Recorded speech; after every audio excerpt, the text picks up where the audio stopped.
Hello everyone, আসসালামু আলাইকুম। কেমন আছেন সবাই? আমার সাথে অলরেডি অনেকে কানেক্টেড হয়েছেন। ডোরেমন প্রথম কমেন্ট করছে, মিমি, জুবাইদা, আকাশ, তারপর সোহেলি, মেহেদি, নেহারিকা, তৌহিদুল, তারপর রিপা। ভাইয়া কই, ভাইয়া কই? এই যে ভাইয়া, এই যে চলে আসলাম। ঠিক আছে, ওকে ভাইয়া, কেমন আছেন? এই যে আলহামদুলিল্লাহ। ভাইয়া কই, ভাইয়া কই? ভাইয়া এখানে নিচ থেকে উঠে আসলাম। আজকে আসলে সকালে উঠছি একদম ভোরে। ভোর থেকে উঠে একদম হচ্ছে যে রাত পর্যন্ত টানা দাঁড়াই আছি। ঠিক আছে, তো আপনাদের সাথে ক্লাস নেওয়ার কথা ছিল আজকে রাতে 9টায়, বাট হচ্ছে আমাদের সাইব ভাই একটু অসুস্থ হয়ে যায়। তোমাদের সাইব ভাইয়া আজকে ওনার ফিজিক্সের অ্যাডমিশন একটা ক্লাস ছিল সেমিকন্ডাক্টর ইলেকট্রনিক্সের উপর, বাট ভাইয়া অসুস্থ হয়ে যাওয়ার কারণে ওইটা আমাকে ব্যাকআপ দিতে হয়েছিল। তো ওইটা অসুস্থ না, তো কাজে পড়ে গেছিল ভাইয়া। তো হচ্ছে যে ওইটা করতে যে দেখা গেছে যে আমার অ্যাডমিশনের ক্লাসটা শেষ করতে হচ্ছে 9টা 15, তারপর তোমাদের এটা ঢুকে গেলাম আর কি। ওকে, সো আগের ক্লাসে প্রথম অঙ্কটার অন্তরীকরণ, ডিফারেন্সিয়েশন ক্লাস পড়তে হবে, মানে ভেক্টরের শেষ দিকে যে ডিফারেন্সিয়েশন ইন্টিগ্রেশন ছিল সেগুলো একটু রিভাইজ করে নেন, দেখবেন নিউটন মেকানিক্স এর ক্যালকুলাসের পার্টগুলো একদম পানি ভাত মনে হবে। ওকে, আজকে ফার্স্ট লাইভে ভাইয়া, মাত্র এক্সাম, মাত্র ফিফথ লেকচার শেষ করলাম। আচ্ছা, ভিস্কা এল বার্সা, বার্সা কোথেকে আসলো? আসসালামু আলাইকুম, ভালো আছেন? হ্যাঁ, ওয়ালাইকুম আসসালাম, আলহামদুলিল্লাহ। তো আজকে অলরেডি আমাদের অনেক সময় হয়ে গেছে। আজকে হচ্ছে আপনারা মোটামুটি, খুব বেশি না, রাতে 12টা পর্যন্ত ক্লাস হবে। আপনারা একটু মোটামুটি নিশ্চয়ই খাওয়া দাওয়া করে নিছেন, নামাজ টামাজ পড়ে নিছেন। আজকে আমরা টানা রাতে 12টা পর্যন্ত ক্লাস করব। মানে লাইফে যখন এরকম প্যারা আসবে তখন কি করতো, লাইফকে আরো প্যারা দিতে হবে। মানে লাইফে প্যারা আসতেছে, যে লাইফের প্যারার তুলনায় মানে আমি খালি লাইফে মারাই খাচ্ছি, মারাই খাচ্ছি, ধুর, মারাজি তো খাবোই, শরীরে যা আছে তা দিয়ে হচ্ছে প্যারার সাথে ফাইট করবো। তো এরকম আর কি, যে পড়া আসতেছে, কলেজ থেকে পড়া দেয়, ভাইয়া পড়া দেয়, শিক্ষক পড়া দেয়, কি করব? ধর আমিও আজকে দেখাবো যে কত আর দিতে পারবা। হ্যাঁ, রাতে 12টা পর্যন্ত পড়ে দেখাবো, ঠিক আছে না? ওকে, তো আমরা হচ্ছে নিউটন মেকানিক্স পড়বো। নিউটন মেকানিক্সে ফার্স্টে আমার আমার যেটা করতে হবে, আমাদের টিচিং স্লাইড, ব্যাকগ্রাউন্ড, ওকে ডান, এটা আমার রেডি করা শেষ। তো প্রথম কাজ আমার ডান। দ্বিতীয় কাজ কি? দ্বিতীয় কাজ হচ্ছে আমরা এরকম খাতা কলম গুলাকে ফ্রন্টে নিয়ে আসবো। ওকে, এটাও নিয়ে আসলাম। দ্বিতীয় কাজ ডান। এবার আমার যেটা করতে হবে, আপনারা গতদিন পর্যন্ত কি কি জিনিস দেখছিলেন এটা একটু দেখাই নিব আপনাদেরকে। তো আমরা গতদিন, মানে গতদিন বলতে শনিবারে, এই প্রথম মনে হয় এক সপ্তাহ ব্রেক ছাড়া, মানে নর্মালি তো প্রতি শনিবারে আপনাদের সাথে আমার দেখা হইতো। আজকে ভাগ্যক্রমে আপনাদের সাথে আমার আগে দেখা হয়ে গেছে ওয়ার্কিং ডেতে, সোমবারে আপনাদের সাথে দেখা। তো ক্লাস নাম্বার 5, এখানে আমরা কাজ শুরু করছিলাম 22 নাম্বার প্রবলেম নিয়ে। এবং এই প্রবলেমটা একটা ভয়াবহ প্রবলেম ছিল। বলছিলাম যে এই প্রবলেমটা না বুঝলে কোনো সমস্যা নেই, তো যারা এই প্রবলেম বুঝেন নাই তারা কোনো সমস্যা নেই, বাট এই প্রবলেমটা যদি বুঝতে পারেন তাহলে আমি বলছিলাম, আমার এক্স্যাক্টলি মনে আছে, 1 math = 10 লিখছিলাম না, এই যে 1 = 10, এটা যদি কেউ ভালো করে বুঝে থাকেন, ওই বলে না বুয়েটে 100তম ভিতর থাকতে চাই, প্রথম 100, ঢাবিতে টপ করতে চাই। তো খালি করতে চাইলে তো হবে না, এই যে করার মতো ম্যাথ পারতে হবে, এটা ছিল ওইরকম একটা ম্যাথ। তো এটা আমি অনেক টাইম নিয়ে বুঝাইছিলাম, 2-3 বার বুঝাইছিলাম। এখানে আমরা ফার্স্টে কোন মুহূর্তে গেলে আলগা হয় সেটা বের করছিলাম, তারপর হচ্ছে ত্বরণ কত বের করছিলাম, তারপর আমরা বের করছিলাম যে বেগ কত, সরণ কত, ইন্টিগ্রেশন, অনেক কিছু করছিলাম। তারপর নামাজের ব্রেক থেকে এসে আমরা হচ্ছে বৃত্ত গতি শুরু করছিলাম, যেটা আসলে চ্যাপ্টার 3 এর পড়া, বাট আপনাদেরকে আমি পড়াচ্ছি আর কি। এনিওয়েজ, তো রৈখিক সরণ কি, কৌণিক সরণ কি সেটা বলছিলাম। কৌণিক সরণকে থিটা দ্বারা প্রকাশ করতে হয় সেটা বলছিলাম। তারপর হচ্ছে ওমেগা, ওমেগা হচ্ছে কৌণিক বেগ, রৈখিক বেগের সাথে কৌণিক বেগের রিলেশন বলছিলাম, যে রৈখিক বেগকে যেমন মিটার পার সেকেন্ডে মাপি, কৌণিক বেগকে হচ্ছে থিটা বাই টি। ওমেগা কি ছিল? Theta by T. নর্মালি থিটাটা আসে ডিগ্রিতে যদি রাখেন তাহলে এককটা আসবে ডিগ্রি পার সেকেন্ড, যদি রেডিয়ানে রাখেন তাহলে রেডিয়ান পার সেকেন্ড, এভাবে হচ্ছে ব্যাপারগুলো হয়। আচ্ছা, তারপর আমরা ওমেগা মাপার বিভিন্ন ধরনের ক্যালকুলেশন করছিলাম। রেডিয়ান, মানে 2 পাই রেডিয়ান মানে পুরো একবার ঘোরা 360 ডিগ্রি ঘোরার সমান। 1 রেডিয়ান মানে প্রায় 57.29 ডিগ্রি, এগুলো বলছিলাম। 23 নাম্বার একটা প্রবলেম করছিলাম যে আমাকে কৌণিক বেগ দেওয়া আছে, এখান থেকে পর্যায়কাল কম্পাঙ্ক এগুলো কত। So omega equals to twice pi by T, এখান থেকে পর্যায়কাল বের করা যায়, পর্যায়কালকে ইনভার্স করলে ফ্রিকোয়েন্সি পাওয়া যায়। তারপর হচ্ছে 5 রেডিয়ান পার সেকেন্ড নাকি ডিগ্রি পার সেকেন্ড, কনফিউশন গুলো ক্লিয়ার করছিলাম। এবার আসেন, এবার আমাদের একটা প্রবলেম ছিল, আমাদেরকে হচ্ছে যে বৃত্তাকার গতি মানে কৌণিক বেগ বের করা একটা প্রবলেম দিছিল। কৌণিক বেগ আমরা পারফেক্টলি বের করছিলাম, রৈখিক বেগ বের করতে যে আমরা ফার্স্টে ভুল করছিলাম, মজা করছিলাম। আসলে রৈখিক বেগ কত হবে? শূন্য হবে। কেন? একই জায়গায় ঘুরে আসলে রৈখিক বেগ শূন্য হয়, কিন্তু একই পয়েন্টে ব্যাক না করে যদি আমরা অন্য কোনো পয়েন্টে ব্যাক করতাম তাহলে কিন্তু রৈখিক বেগটা শূন্য হইতো না। ঠিক আছে? আহ আগের ক্লাসে স্মরণের আন্তরিক ভুল হয়েছে। আন্তরিক ভুল? আন্তরিক ক্ষমা হয়, আন্তরিক ভালোবাসা হয়, আন্তরিক ভুল কেমনে হয়ে গেল?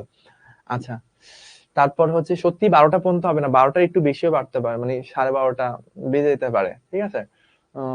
আজকে ভাইয়া দেরি হয়েছে কেন, দেরি হয়েছে কেন, দেরি হয়েছে কেন, দেরি হয়েছে ভাইয়া হচ্ছে একটা বিয়ের দাওয়াত ছিল, বিয়ের দাওয়াত খাইতে খাইতে দেরি হয়ে গেছে, ঠিক আছে। আপনাদের সাইব ভাইয়ার বিয়ে ছিল, সাইব ভাইয়ার বিয়ের দাওয়াত খাইতে খাইতে আমার দেরি হয়ে গেছে। আপনার ক্লাসের জন্য এত সময় অপেক্ষা ছিলাম। আচ্ছা, ধন্যবাদ ধন্যবাদ। তো আমরা একটু সামনে যাই, সামনে হচ্ছে ওয়ান রিভলিউশন, একটা পূর্ণ রিভলিউশন মানে 360 ডিগ্রি। তো অনেক সময় রেভলিউশন পার মিনিট, RPM এসব এককে অঙ্ক আসে। তো আমাকে বলা ছিল রেডিয়ান পার সেকেন্ড মানে কত, revolution per second, revolution per minute, এগুলো কনভার্ট করা। তো কৌণিক বেগের এককগুলোর মধ্যে কনভার্ট করা রিলেটেড প্রবলেম আমরা করছিলাম। তারপর হচ্ছে কৌণিক ত্বরণ কি সেটা আমরা দেখছিলাম। কৌণিক ত্বরণ হচ্ছে আমরা রৈখিক ত্বরণ যেরকম পড়ি, A = del V by T, এখানে হচ্ছে ডেল কৌণিক বেগ বাই টি, ওটা হচ্ছে রৈখিক বেগের পরিবর্তন বাই সময়, এটা হচ্ছে কৌণিক বেগ ওমেগার পরিবর্তন বাই সময়। তো আমরা ডিফারেন্সিয়েশন ফরম্যাটে লিখলে ডিডিটি অফ ভি, এখানে হচ্ছে ডিডিটি অফ ডাব্লিউ বা ওমেগা যেটা আমরা বলে থাকি আর কি। এটার এককটা হচ্ছে রেডিয়ান পার সেকেন্ড স্কয়ার ছিল। তারপর কৌণিক আর রৈখিকের মধ্যে সম্পর্ক কিভাবে কনভার্ট করতে হয়, S theta V omega, V naught omega naught A alpha, এই রিলেটেড দিয়ে আমরা যে সূত্রগুলো দেখছিলাম যে এস ইকুয়ালস টু ভিটি হয়ে যায় কি theta equals to omega t, S এর জায়গায় থিটা, রৈখিক বেগের জায়গায় কৌণিক বেগ ওমেগা, সময়ের জায়গায় সময়, v ইকুয়ালস টু ভি এর জায়গায় ওমেগা, ইউ আদি বেগের জায়গায় আদি কৌণিক বেগ ওমেগা নট, এ রৈখিক ত্বরণের জায়গায় আলফা কৌণিক ত্বরণ। এভাবে বাদবাকি সবগুলোই 4টা সূত্র যেভাবে ছিল, 5টা সূত্র আমরা এভাবে কনভার্ট করে লিখছিলাম। 26 নাম্বার প্রবলেমটা ভালো ছিল, বলছিলাম যে সুইচ অফ করলে এত সেকেন্ডে ঘূর্ণত ফ্যানটি 1 মিনিটে থেমে যায়, কৌণিক বেগ কৌণিক মন্দন কত, আমরা এখানে এভাবে বের করছিলাম কৌণিক মন্দন কত হয়। তারপর তারপর যেটা ছিল যে একটি সুষম কৌণিক ত্বরণে গতিশীল বস্তু 5 সেকেন্ডে এত রেডিয়ান, তাহলে আমরা হচ্ছে ওই যে রৈখিক ভি ইকুয়ালস টু, এই যে অনেকে দেখছিলাম আমাকে একজন কে জানি জিজ্ঞেস করছিল ভাই এখানে ক্যালকুলেশন কিভাবে আসে, গ্রুপে কমেন্ট করছিলেন তাই না। ভাইয়া এভাবে বিয়ে করে নিল, আমাদেরকে একটু বলেনি ম্যাডামের। আচ্ছা, কি বললো, এটা কি কমেন্ট হয়ে গেল। আগের ক্লাসের সময় অন্তরীকরণ ভুল হয়েছে, অন্তরীকরণ ভুল হয়েছে আগের ক্লাসের সময়, অন্তরীকরণ, আচ্ছা অন্তরীকরণ বলে ভুল হয়েছে আগের সময়। দেখি অন্তরীকরণ না, অন্তরীকরণ তো ডিফারেন্সিয়েশন, সমাকলন হচ্ছে ইন্টিগ্রেশন। আমরা আগের ক্লাসে কোনো ইয়া করি নাই, ডিফারেন্সিয়েশন করি নাই, যা করছি সব ইন্টিগ্রেশন করছি। রুম একদম বরফ হয়ে আছে, যেন ভাইয়া একটু, ও এসি রিমোট তো আমার কাছে, সেই সেই টেম্পারেচার ইনক্রিজ, এই টেম্পারেচার বাড়ে না কেন, আয় হায় আয় হায়, এটা কি হইলো, আমার সাথে এভাবে ধোকা দিল, রিমোটটা দিয়ে গেল কিন্তু রিমোটটা কাজ করে না। এই যে গরিব মানুষের সময় এর সাথে এরকমই হয়, সব সময় কাজ করে না। এনিওয়েজ, সো আমরা এখানে যেটা ইউজ করছি দেখেন, আমাদেরকে যে ডাটাগুলো দেওয়া ছিল, টাইম দেওয়া ছিল, বেগ দেওয়া ছিল, বিভিন্ন মোমেন্টে টি দেওয়া ছিল, ভি দেওয়া ছিল, টি ভি টি ভি দেওয়া, মানে ভি বলতে ওমেগা গুলো দেওয়া ছিল। সো আমাদের টি ওমেগা এই দুটা ডাটা যদি দেওয়া থাকে যে টি যখন এত হয়, সরি টি এর সাথে কি দেওয়া ছিল, রেডিয়ান, সরি টি এর সাথে থিটা গুলো দেওয়া ছিল যে এত সেকেন্ডে এত রেডিয়ান গেছে এত, তাহলে টি আর এস এগুলো যখন দেওয়া থাকবে সময় এবং স্মরণ, তখন আমরা কি ইউজ করি, S equals to UT plus half AT square, ওই সূত্র ইউজ করছি। তো এস এর জায়গায় থিটা, ইউ এর জায়গায় ওমেগা নট, এ এর জায়গায় আলফা, ওইটা ইউজ করে আমরা হচ্ছে প্রবলেম গুলো সলভ করা শুরু করছি। এই অধ্যায় কলেজে 3 দিনে শেষ করছে, গ্রেট গ্রেট, আপনার তো সায়েন্টিস্ট হয়ে গেছেন, এই অধ্যায় 3 দিনে শেষ করছে। আমার তো এই অধ্যায় শেষ করতে মিনিমাম 13 থেকে 14টা ক্লাস লাগবে, আমি জানি না কতটুকু কতটুকু হচ্ছে আপনাদেরকে বুঝাইতে পারবো, বাট আমাদের 3-4টা ক্লাস, সরি 13-14টা ক্লাস অ্যাটলিস্ট লেগে যাবে। এনিওয়েজ, তো আমরা যেখানে ছিলাম আমাদের হচ্ছে এখানে এই টি এবং এই থিটা এই ইকুয়েশনে বসাইছি, ওমেগা নট এবং আলফা অজানা। আবার এই ডাটাটা আমরা একই equation S equals to UT plus half AT square এই সূত্রে বসাইছি। সো দুইটা ইকুয়েশন ছিল, দুইটা আননোন ছিল, সলভ করলে ক্যালকুলেটর দিয়ে আমরা ওমেগা নট এবং আলফা পেয়ে গেছি। তো এখন আমরা ওমেগা নট আলফা জানি, টি এর জায়গায় জাস্ট 21 সেকেন্ড বসাইলে কি হয় সেটা বসাইছি, পেয়ে গেছি। ওকে ভাইয়া কি পড়ছেন, এটা জোকার লাগে। আসলে যেটা করছি, অফিস থেকে আসি, অফিস থেকে আইসে জাস্ট হাত মুখটাও ধোয়ার তেমন টাইম পাইনি, টুস করে আবার অ্যাডমিশনের কাছে ঢুকে গেছিলাম। তো যা ছিল পরনে ওটার উপর জাস্ট শিখর টি শার্টটা কোন রকমে গায়ে দিছে, গায়ে দিয়ে জাস্ট ধুম ঢুকে গেছে, ঠিক আছে। ওকে ওকে, সত্যি কি সাইব ভাইয়ের বিয়ে হয়েছে? সাইব ভাইয়ের সত্যি বিয়ে হয়েছে, কিন্তু আজকে না, কয়েক বছর আগে আর কি। আজকে সাইফের আসলে একটা সমস্যা ছিল, এই কারণে অ্যাডমিশনের কাজটা নিতে পারি নাই, ওইটা আর কি আমি নিয়ে দিছিলাম। এবং ওইটা শেষ হয়েছেই 9:17, 9:18 ওইটা শেষ হয়েছে, ওইটা শেষ হয়েছে এই রুমেই, মানে শেষ করছি, ভাইয়া খালি মেইলটা করছে, আমি আবার দাঁড়ায় গেছি, ঠিক আছে। দাঁড়ানোর সময় যে সময় লাগছিল এই কারণে বসছি যে আর উঠতে পারতেছিলাম না। সাইব ভাইকে কংগ্রেচুলেশন জানাই দিয়েন, এটা আপনারা না জানাবেন, শিখবো জিতবোতে জানাবেন পোস্ট দিয়ে ভাইয়ার বিয়েটি উপলক্ষে, তাই না? আপনার নিউ টি শার্ট কই? আমার নিউ টি শার্ট নিয়ে গেছে, আমার নিউ টি শার্ট এনাম ভাই চুরি করে নিয়ে গেছে। ঠিক আছে, আপনার একটা পোস্টস দিয়েন যেটা মানি না মানবো না, কেন ভাইয়া নিয়ে গেল। আজকে আমাদের কয় নাম্বার ক্লাস? আজকে হচ্ছে নিউটন মেকানিক্স এর 6 নাম্বার ক্লাস। ঠিক আছে, দেখবি 6 নাম্বার ক্লাস দেখতে দেখতে একদিন 15 নাম্বার ক্লাস চলে আসবে, আপনার থেকে বিদায় নিয়ে নিবো, এই কোয়ার্টার শেষ হয়ে যাবে। আমি একটা কথা আপনাকে বলছিলাম কোয়ার্টারের শুরুতে, মনে আছে? যতদিন পর্যন্ত নিউটন মেকানিক্স না হবে ততদিন পর্যন্ত কি হবে না, এই কোয়ার্টার শেষ হবে না। ওই যে বলে না যে সূর্য পূর্ব দিক থেকে, সরি, সূর্য পশ্চিম দিক থেকে না ওঠার আগ পর্যন্ত কি হবে না, কিয়ামত হবে না। ঠিক একই রকম ভাবে নিউটন মেকানিক্স শেষ না হওয়ার আগ পর্যন্ত কোয়ার্টার 2 শেষ হবে না। ঠিক আছে, তো আপনারা এই কোয়ার্টার শেষ করতে চান কি না চান সেটা কিন্তু পুরোটাই আমার হাতে। এনাম ভাই, শাহির ভাই যাই বলুক না কেন, মেইন ক্ষমতা কিন্তু আমার হাতে। এইটা যে আপনারা শেষ না করলে কোয়ার্টার 2 শেষ হবে না। ঠিক আছে, ওকে। সো আমরা পদার্থবিজ্ঞান করতে গেলে মাথা ঘুরায় কেন? ঠিক আছে, এটা তো ভাই জটিল কোশ্চেন হয়ে গেল না? পদার্থবিজ্ঞান করতে গেলে মাথা ঘুরায় কেন? মনে হয় মানে মাথা কখন ঘুরায়, যখন প্রেশার লো হয়ে যায়। ঠিক আছে, পদার্থবিজ্ঞানে এত পদার্থ আছে, ওটা একটা ভার আছে না, ভারের কারণে আপনার প্রেশার লো হয়ে যায়, এই জন্য আপনার মাথা ঘোরে। তো আজকের ক্লাসে আমরা প্রথম যেটা দেখবো সেটা হচ্ছে একটা সায়েন্টিস্টের সাথে প্রতিদিন পরিচয় করাই দিই, ওনার মানে ওনাকে প্রতিদিন আমরা স্মরণ করি। তো উনি অনেক কিছুর আবিষ্কারক ফিজিক্সের, তো ওনাকে আমরা আজকে একটু স্মরণ করলাম। আজকের ক্লাসে আমরা কেন্দ্রমুখী কেন্দ্র বিমুখী বল বুঝবো। একদম প্রথমে এখান থেকে ফ্রেশ স্টার্ট হবে। কৌণিক গতি আমরা অলরেডি গত ক্লাসে পড়াই ফেলছি, টর্ক পড়বো, এই দুইটা পড়বো।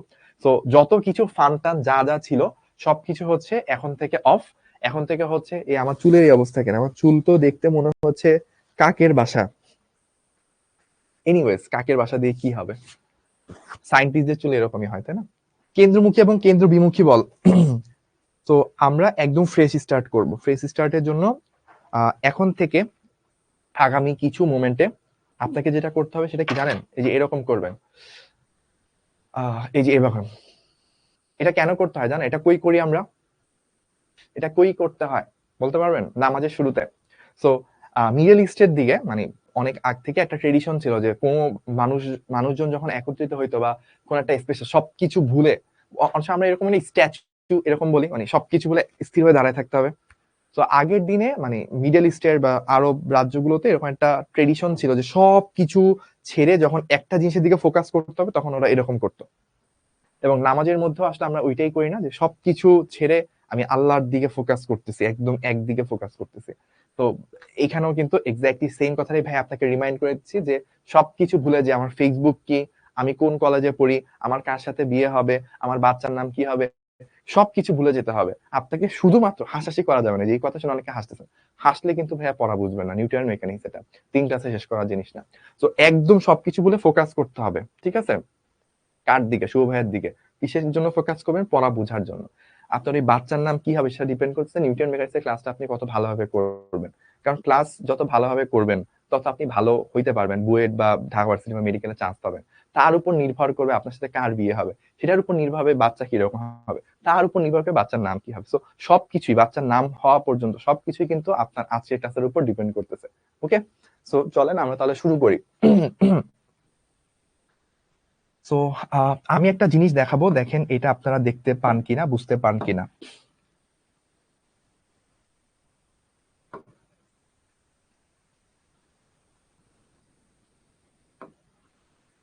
একটা বস্তু এদিকে গতিশীল ছিল,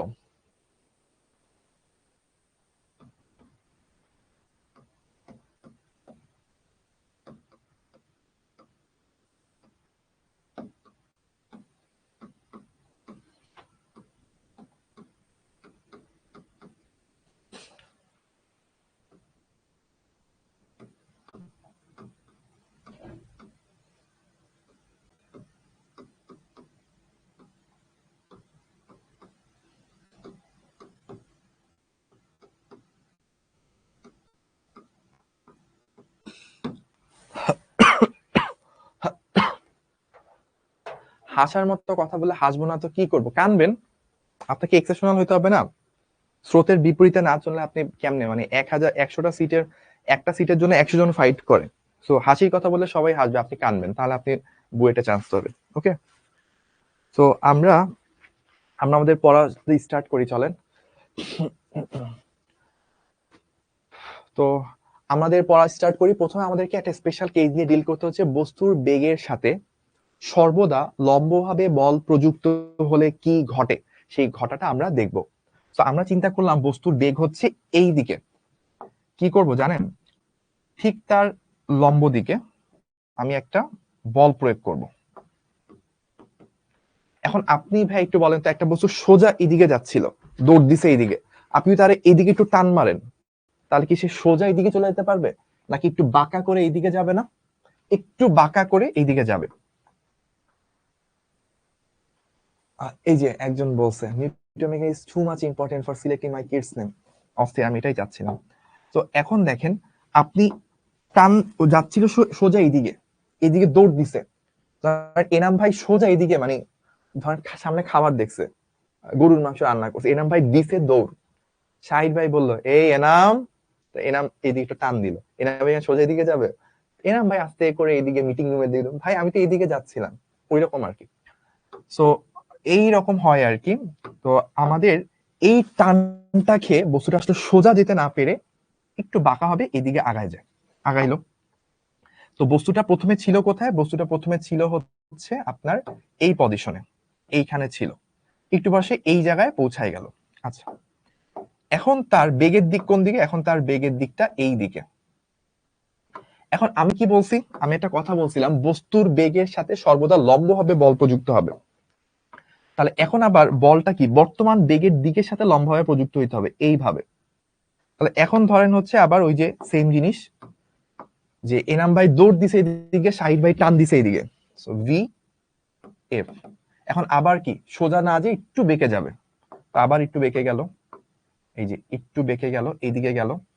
আচ্ছা, এখন ধরেন এই পজিশনে এসে পৌঁছাইলো, ঠিক আছে। এখন বর্তমানে এই মুহূর্তে আপনার বেগের দিক কোন দিকে, এই দিকে, এইদিকে দৌড়াচ্ছিল।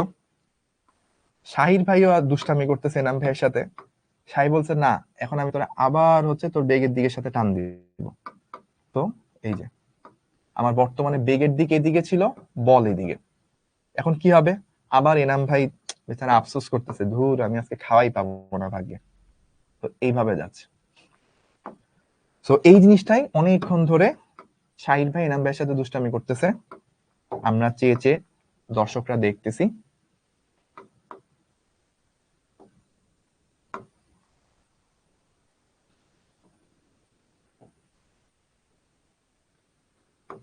আবার বর্তমানে হচ্ছে আমার বেগের দিক এই দিকে, বল টান দিছে আমাকে এই দিকে, ঠিক আছে। আমি আবার কি হবে, আবার হচ্ছে আমি মাঝখানে কোন একটা দিক বরাবর ঘুরে যাব। তাহলে আপনারা কি ভাইয়া বুঝতে পারতেছেন কি ঘটতেছে? ভাইয়া আপনি এত অস্থির কেন? কি বলছে ভাই আমি অস্থির? আমার আম্মা বলছে যে আমি যখন বড় হয়েছি, আমার আম্মা বলছে যে মানুষের সামনে আমাকে নিয়ে গর্ব করে, যে শুভকে যখন ছোটবেলায় রেখে দিতাম কোন একটা জায়গায় বসাইলে 1 ঘন্টা হয়ে গেলে ওইখানেই বসে থাকতো, সে নড়তো না। আমি ছোটবেলায় এত শান্ত ছিলাম যে মানে থাকে না পোলাপান রে, যে হচ্ছে যে এক জায়গায় বসাইলে যেই বাসায় রেখে আসছে ওই বাসা ধরেন তসমস করে উল্টে হতো, আমার যেইখানে রেখেছে আমি ওইখানেই বসে থাকতাম, ঠিক আছে। তাহলে এইটা অলরেডি অনেকে বুঝে গেছেন বস্তুটা আসলে কিভাবে যাচ্ছে, এইভাবে যাচ্ছে। আমরা আরেকটু আঁকি, যারা যারা এখনো বুঝেন নাই। আপনারা যারা বুঝে গেছেন একটু কমেন্ট তো করতে হবে, ভাইয়ারে কমেন্ট না করলে ভাইয়া তো মনে করবো যে আপনারা বুঝেন নাই, তাতে আমি তো আঁকতেই থাকবো আঁকতেই থাকবো।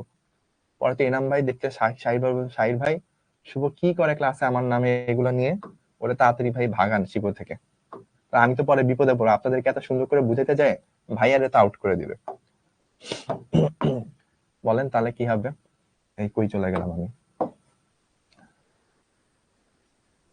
ওকে ওকে, তাহলে এখনো আমার সিস্টেমটা কি রকম কাজ করতেছে, এখনো হচ্ছে আমার বেগ এদিকে, যে বেগ এদিকে ছিল, বল হচ্ছে আমার এই দিকে, তাহলে লব্ধিটা কি হবে, লব্ধিটা হবে হচ্ছে আমার এই রকম দিকে, ঠিক আছে। তাহলে বুঝতেই পারতেছেন বাকিটা পুরোটা আমি আঁকলাম না, আমার সিস্টেমটা তাহলে কিভাবে যাচ্ছে, এইভাবে যেতে যেতে, মানে আমি যদি একটু নীল কালার দিয়ে বলি, পয়েন্টটা হচ্ছে এইভাবে যেতে যেতে, এইভাবে এইভাবে যেতে যেতে যেতে যেতে যেতে যেতে যেতে যেতে যেতে যেতে একটা বৃত্ত কমপ্লিট হবে, একটা বৃত্ত কমপ্লিট হবে। তাহলে আমরা এই জিনিসটা কি ভাইয়া উত্তর দিতে পারি, কি ঘটে? অ্যান্সার, বস্তুটি বস্তুটি বৃত্তাকার পথে ঘুরতে থাকে। বস্তুটি বৃত্তাকার পথে ঘুরতে থাকে। তো এইটুকু ভাইয়া যা বললাম, ভাইয়া যা বুঝাইলাম, কেউ কি এইটা আছেন যে বুঝেন নাই? কেউ কি আছেন যে ভাইয়া বুঝে নাই? ইট লুকস লাইক তাল। ওয়াও ওয়াও ওয়াও ওয়াও, অস্থির অস্থির অস্থির। এই যে এতক্ষণ মধ্যে একটা ভালো কমেন্ট পাইলাম। এরকম ক্রিয়েটিভ হইতে হবে, ঠিক আছে? এরকম ক্রিয়েটিভ না হইলে আপনি পরীক্ষার খাতা শূন্য কেমনে পাবেন বলেন ভাই? শূন্য শূন্য পাওয়া লাগবে না? আচ্ছা ঠিক আছে, তাহলে বুঝতে পারছি। ওকে, তাহলে আমরা একটা কথা বলতেছিলাম যে কোনো বস্তুর গতির সাথে, গতি চেঞ্জ হবে, বাট আমাকে অলওয়েজ কি করতে হবে, গতির দিকের সাথে লম্ব ভাবে যদি অলওয়েজ বল দিতে পারি, তাহলে বস্তু মানে বস্তুর বেগ চেঞ্জ হলে আমার বলের দিকও চেঞ্জ হবে, যেন অলওয়েজ বেগের সাথে বল লম্ব ভাবে থাকে। সো একটা জিনিস ইম্পর্টেন্ট, এফ অলওয়েজ কি হইতে হবে, বেগের সাথে লম্ব। এই জিনিসটার মানে কি, জিনিসটার মানে হচ্ছে বলটা অলওয়েজ বেগের সাথে লম্ব হইতে হবে। যদি সেটা হয় তাহলে ওই বলটা বস্তুটাকে বৃত্তাকার পথে ঘুরায় ফেলতে পারবে। তো এই যে এই বলটা, সবুজ কালারের স্পেশাল বলটা, যেই বলটা অলওয়েজ বেগের দিকের সাথে লম্ব ভাবে কাজ করে, সেই বলটারই একটা নাম আছে। সেই বলটার নাম, সেই বলটার নাম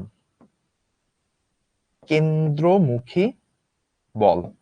এই বলটার নাম কি? এই বলটার নাম হচ্ছে কেন্দ্রমুখী বল, যাকে আমরা ইংলিশে বলি সেন্ট্রিপেটাল ফোর্স। এই বলটার নাম হচ্ছে কেন্দ্রমুখী বল, এটাকে আমরা ইংলিশে বলি সেন্ট্রিপেটাল ফোর্স। কেন ভাইয়া, কেন এটার নাম কেন্দ্রমুখী বল হইলো? আপনি ভাইয়া একটু একটু আপনার বাচ্চার নাম কি রাখবে না রাখবে সেটা থেকে একটু মাথাটা সরায় ফেলেন। আপনি তো চিন্তা করছেন খালি যে বাচ্চার নাম কি রাখবো, হ্যাঁ বাচ্চার নাম কি হচ্ছে আয়েশা রাখবো নাকি হচ্ছে আব্দুল্লাহ রাখবো, আপনি তো এই চিন্তা, ওইটা একটু বাদ দেন, একটু আসেন এখান থেকে আমরা পড়ার দিকে ফোকাস করি। এইখানে আছে কেন্দ্র, তাই না? তাহলে খেয়াল করেন তো, একটু আগেও বলটা কি ছিল দেখেন, কেন্দ্রের দিকে ছিল। তারপরও কি কেন্দ্রের দিকে, এটা একটু আমি ভুল আঁকছি, মানে অলওয়েজ আসলে কেন্দ্রটা একটু বড় করে দিই, যে এটা ছিল আমার কেন্দ্র। অলওয়েজ বলটা কি কেন্দ্রের দিকে, মানে আমার আঁকাতে হয়তো একটু 19-20 হবে, বাট অলওয়েজ কিন্তু বলটা কেন্দ্রের দিকে ছিল, অলওয়েজ কেন্দ্রের দিকে ছিল, যেহেতু এটা অলওয়েজ কেন্দ্রের দিকে কাজ করে, অলওয়েজ কেন্দ্রের দিকে, তাই এই বলটার নাম হচ্ছে কেন্দ্রমুখী বল। ঠিক আছে, ঠিক আছে। তাহলে তাহলে হচ্ছে যে আমাদের এই যে বলটা বেগের দিকের সাথে লম্ব হবে, অলওয়েজ যে বলটা কাজ করে বস্তুকে বৃত্তাকার পথে ঘুরায় ফেলে, মানে বেগ যেদিকে অলওয়েজ তার সাথে লম্ব হবে একটা বল কাজ করে বস্তুকে বৃত্তাকার পথে ঘুরায় ফেলে। এই বলটা অলওয়েজ কোন দিকে কাজ করে, কেন্দ্রের দিকে কাজ করে। তো এইটা কি ছিল, এটা ছিল হচ্ছে আমার কেন্দ্র, এই জিনিসটা ছিল হচ্ছে আমার কেন্দ্র। তো যেহেতু বলটা অলওয়েজ কেন্দ্রের দিকে কাজ করে, তাই এটার নাম হচ্ছে কেন্দ্রমুখী বল। ঠিক আছে, সবুজ ভেক্টর গুলো কেন্দ্রের দিকে নিয়ে যান, এটা কেন্দ্রের দিকে নিয়ে যেতে বলছে আমাকে। আচ্ছা, ভালো সাজেশন, ভালো সাজেশন। আমি এখন একটা কাজ করব,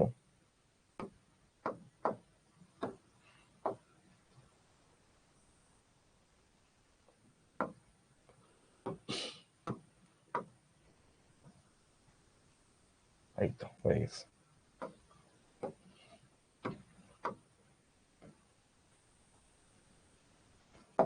ওকে, দেখছেন এই যে হয়ে গেছে, কি সুন্দর দেখছেন ভাইয়া, মানে কেন্দ্র আঁকার আগেই কিন্তু মিলাই ফেলছে। আপনারা সম্পাদ্য উপাদ্য আঁকার সময় করতেন আগে হচ্ছে যে মানে মিলাই নিতেন, তারপর এটা গোজামিল দিতেন। ভাই কি এরকম গোজামিল দেওয়া লাগছে?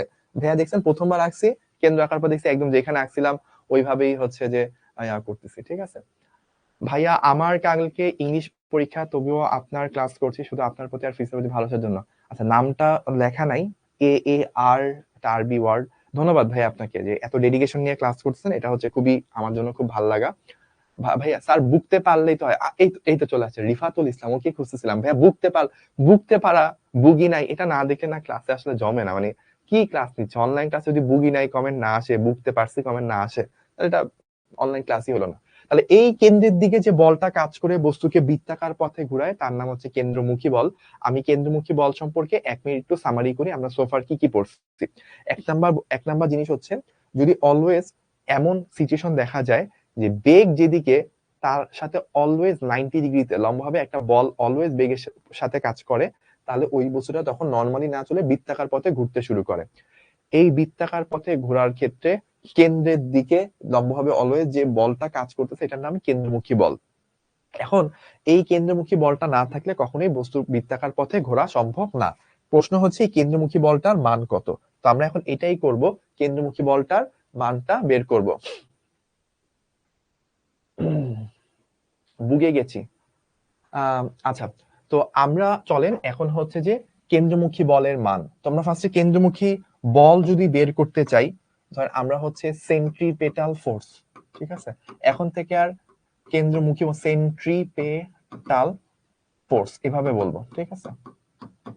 একটু মডার্ন হইতে হয় বুঝছেন, এত বাংলা বললে তো মানুষ আপনাকে পাত্তা দিবে না। সেন্ট্রিপেটাল ফোর্স এভাবে বলবেন, আম্মাকে যায় আব্বাকে যায়, জানো আজকে কি শিখছে, আজকে সেন্ট্রিপেটাল ফোর্স শিখছে, ঠিক আছে, ঠিক আছে, এভাবে বলবেন যে ভাই আজকে সেন্টিমিটার ফোর্স শিখছে, তাহলে না ওরে আল্লাহ আমার ছেলে মেয়ে কত কিছু শিখে গেছে। আসলে যে এনাম ভাই প্যারা খায় শাহির ভাইয়ের কারণে এরকম ঘুরতে, সেটা তো আর আপনি বলবেন না। এফ ইকুয়ালস টু এম এ, তাই না? তো এইটা যদি কেন্দ্রমুখী বল হয় তাহলে এই ত্বরণটার নাম কি হবে? কেন্দ্রমুখী ত্বরণ বা সেন্ট্রিপেটাল অ্যাক্সিলারেশন। সো আমরা বেসিক্যালি যে কাজটা করব, আমরা আসলে ফার্স্টে কেন্দ্রমুখী ত্বরণ বের করে নিব, তারপর ভর দ্বারা গুণ করলে কেন্দ্রমুখী বল পেরে যাব। ওকে, তাহলে চলেন আগে কেন্দ্রমুখী ত্বরণটা বের করি। অনেকদিন পর করাচ্ছি এটা, মেবি 1 বছর পর। বিসমিল্লাহ।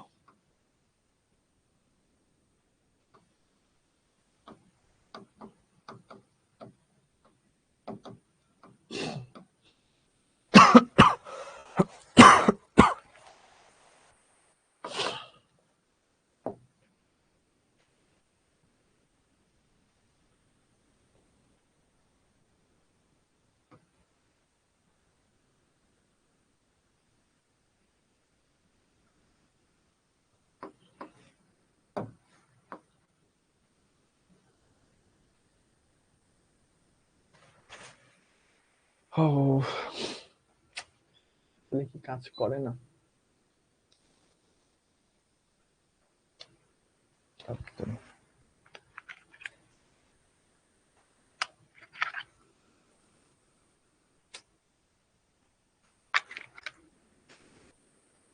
এনিওয়েজ, সো আমাদের আমরা চিন্তা করব কি, আমরা চিন্তা করব হচ্ছে এইভাবে যে আমাদের কাছে এই পয়েন্ট, ধরেন এই পয়েন্টে একটা বস্তু এভাবে ঘুরতেছিল। আচ্ছা, একটু বড় করে দিই তাহলে বেটার হয়। আচ্ছা, তারপর সে একটু পরে এই পয়েন্টে চলে গেছে। আচ্ছা, নাম দিব কি? নাম দিব এটাকে হচ্ছে এ পয়েন্ট। এই পয়েন্টের নাম দিব কি? এটা হচ্ছে বি পয়েন্ট, ঠিক আছে। আচ্ছা, এটা হচ্ছে সেন্টার ও। ওকে,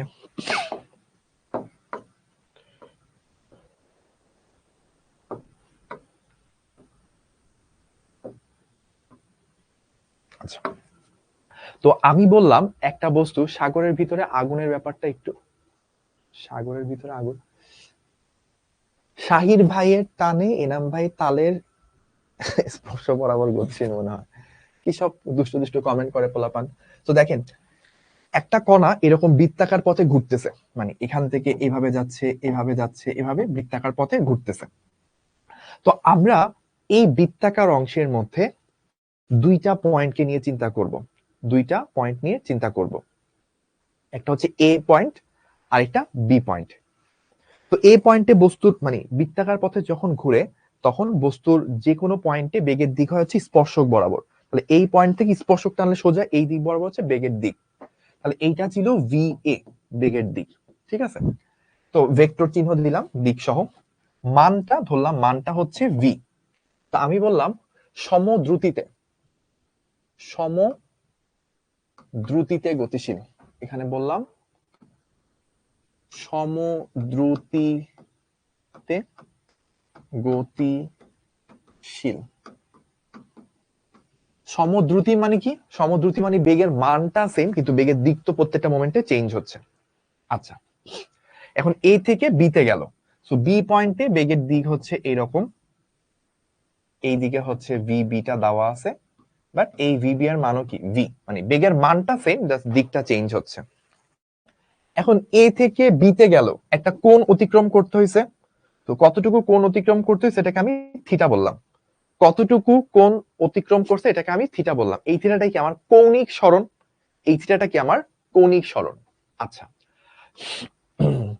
এইখানে মনে হয় এইটুকু একটু কম দেখা যাচ্ছে, আমি একটু বড় করে দিই। আচ্ছা, আর থিটা হচ্ছে আমার কৌণিক সরণ। এবার একটা কাজ করব ভাইয়া, সেটা হচ্ছে কি, এই যে এইটা যেটা ছিল এইটাকে একটু পিছনের দিকে বর্ধিত করব। ঠিক আছে, একটু বর্ধিত করলাম। এখন আমার এই কথাটা কি কেউ বুঝতে পারেন যে ভাইয়া এই অ্যাঙ্গেলটা হচ্ছে 90 ডিগ্রি। কেন 90 ডিগ্রি? কারণ এটা কি ব্যাসার্ধ আর এটা কি স্পর্শক। ব্যাসার্ধ এবং স্পর্শক পরস্পর কত ডিগ্রি ভাইয়া? 90 ডিগ্রি। আবার দেখেন খেয়াল করে, এই অ্যাঙ্গেলটাও কত? 90 ডিগ্রি। আচ্ছা, আমার পিঙ্ক কালারটা ভালো লাগতেছে না কেন জানি, অন্য একটু কালার দিই। কি দিব আর, নীল দিলাম। এই অ্যাঙ্গেলটা 90 ডিগ্রি, কারণ ব্যাসার্ধ আর স্পর্শক পরস্পর লম্ব। এখানেও ব্যাসার্ধ স্পর্শক পরস্পর লম্ব। ঠিক আছে। আচ্ছা, এখন দেখেন, আমি এই অ্যাঙ্গেলটাকে বললাম এক্স, মানে এইখানে যে অ্যাঙ্গেলটা তৈরি হবে সেই অ্যাঙ্গেলটাকে আমি বললাম এক্স। এই অ্যাঙ্গেলটাকে আমি এক্স বললাম। ঠিক আছে। তাহলে দেখেন, আমরা এই যে এই পুরাটুকু একটা চতুর্ভুজ তৈরি হয়ে গেছে। এই চতুর্ভুজের মধ্যে theta theta plus 90 plus 9 plus x plus 90, চারটা কোণের সমষ্টি কি 360 ডিগ্রি। এই যে থিটা 90 এক্স 90, চারটা কোণ, চতুর্ভুজের চার কোণের সমষ্টি 360 ডিগ্রি। তাহলে এখান থেকে থাকে কি theta plus 90, sorry theta plus x, দুইটা যোগ করলে 90 360, তাহলে হচ্ছে 180 পড়ে থাকবে। 360 থেকে দুইটা 90 বিয়োগ গেলে 180 পড়ে থাকে। তাহলে আমার থিটা প্লাস এক্স, সেটা হচ্ছে আমি পাইলাম কত, থিটা প্লাস এক্স আমি পেয়ে গেলাম, এটার মান হচ্ছে আমার, এটার মান হচ্ছে 180 ডিগ্রি, এটা পাইলাম। ওকে। আচ্ছা, এখন আপনি ধরলেন যে ভাই আমার এই অ্যাঙ্গেলটা এটা হচ্ছে ওয়াই, এই অ্যাঙ্গেলটাকে আপনি ওয়াই ধরলেন। এখন খেয়াল করেন তো, Y plus X, Y plus X এই দুইটা মিলেও কত? এই দুইটা মিলেও হচ্ছে আপনার 180 ডিগ্রি, এই দুইটা মিলেও 180 ডিগ্রি। তাহলে খেয়াল করেন, থিটা প্লাস এক্স এর মান যা, ওয়াই প্লাস এক্স এর মানও তা। তাহলে আমরা বলতে পারি থিটা প্লাস এক্স এটাও হচ্ছে 180 ডিগ্রি, ওয়াই প্লাস এক্স এটাও 180 ডিগ্রি। তাহলে উভয় পাশ থেকে যদি আমার এক্সটা কাটাকাটি যায়, তাহলে আমরা কি পাই? অতএব থিটা ইকুয়ালস টু, অতএব থিটা ইকুয়ালস টু ওয়াই। তার অর্থ কি? তার অর্থ হচ্ছে এইখানে যদি থিটা কোণ তৈরি হয়, তাহলে এইখানেও থিটা কোণ তৈরি হবে। এই যে থিটা কোণ তৈরি হওয়া, এইখানে যেইটুকু কোণ কেন্দ্রে সরণ যা, এখানে ততটুকু কোণ তৈরি হওয়া, এইটুকু পর্যন্ত কি বুঝতে পারছেন? এইটুকু পর্যন্ত যদি বুঝতে পারেন তাহলে ভাইয়াকে একটু কমেন্ট করে জানান যে ভাইয়া এইটুকু আমি বুঝতে পারছি। আর ইন দা মিনটাইম আমি 1 মিনিটের সংক্ষেপে একটু সামারি করতেছি যে এইখানে কি কি ছিল। তার আগে আপনাদের একটু কমেন্ট জানতে চাই ভাইয়া। অসি বলছে ক্রিস্টাল ক্লিয়ার, তারপর হচ্ছে মেহেদি বলছে ক্লিয়ার, তাসলিম, সামিয়া, জাইদা, আর বুগেচি, আচ্ছা বুগেচি বলছে একজন, থ্যাংক ইউ থ্যাংক ইউ। ওকে, আর যে যদি কেউ না বুঝে থাকেন সেটাও বলতে পারেন, আমি তাও একটু বলি, রিভিউ করি। এ পয়েন্ট থেকে একটা, মানে এটা বস্তু বৃত্তাকার পথে ঘুরতেছিল, এভাবে অ্যান্টি ক্লকওয়াইজ ঘুরতেছে। এ পয়েন্টে বেগের দিক ছিল এদিকে, বেগের মান ভি, বি পয়েন্টে বেগের দিকে এদিকে, বেগের মান ভি। আমি কেন্দ্র থেকে ওই পয়েন্ট পর্যন্ত লম্ব টানছি, ব্যাসার্ধ এবং স্পর্শক পরস্পর লম্ব, এটা 90 এটা 90, এই কোণটাকে আমি থিটা ধরছি, এটাকে আমি এক্স ধরছি, এটাকে ওয়াই ধরছি। তাহলে এই সাদা এইটুকু মিলে একটা চতুর্ভুজ, চতুর্ভুজের চার কোণের সমষ্টি 360 ডিগ্রি, এটা লিখছি। এখান থেকে 90 দুটাকে ওই পাশে নিয়ে গেছি, তাহলে থিটা প্লাস এক্স 180 ডিগ্রি আসছে। আবার এখানে এই দুইটা কোণ মিলে একটা সরল কোণ 180 ডিগ্রি, উভয়টাই 180 ডিগ্রি কম্পেয়ার করে আমরা থিটা ইকুয়ালস টু ওয়াই পাইছি। ওকে। আচ্ছা, এবার দেখেন এইটুকু বুঝতে পারেন কিনা। আমার এই যে ভি এ,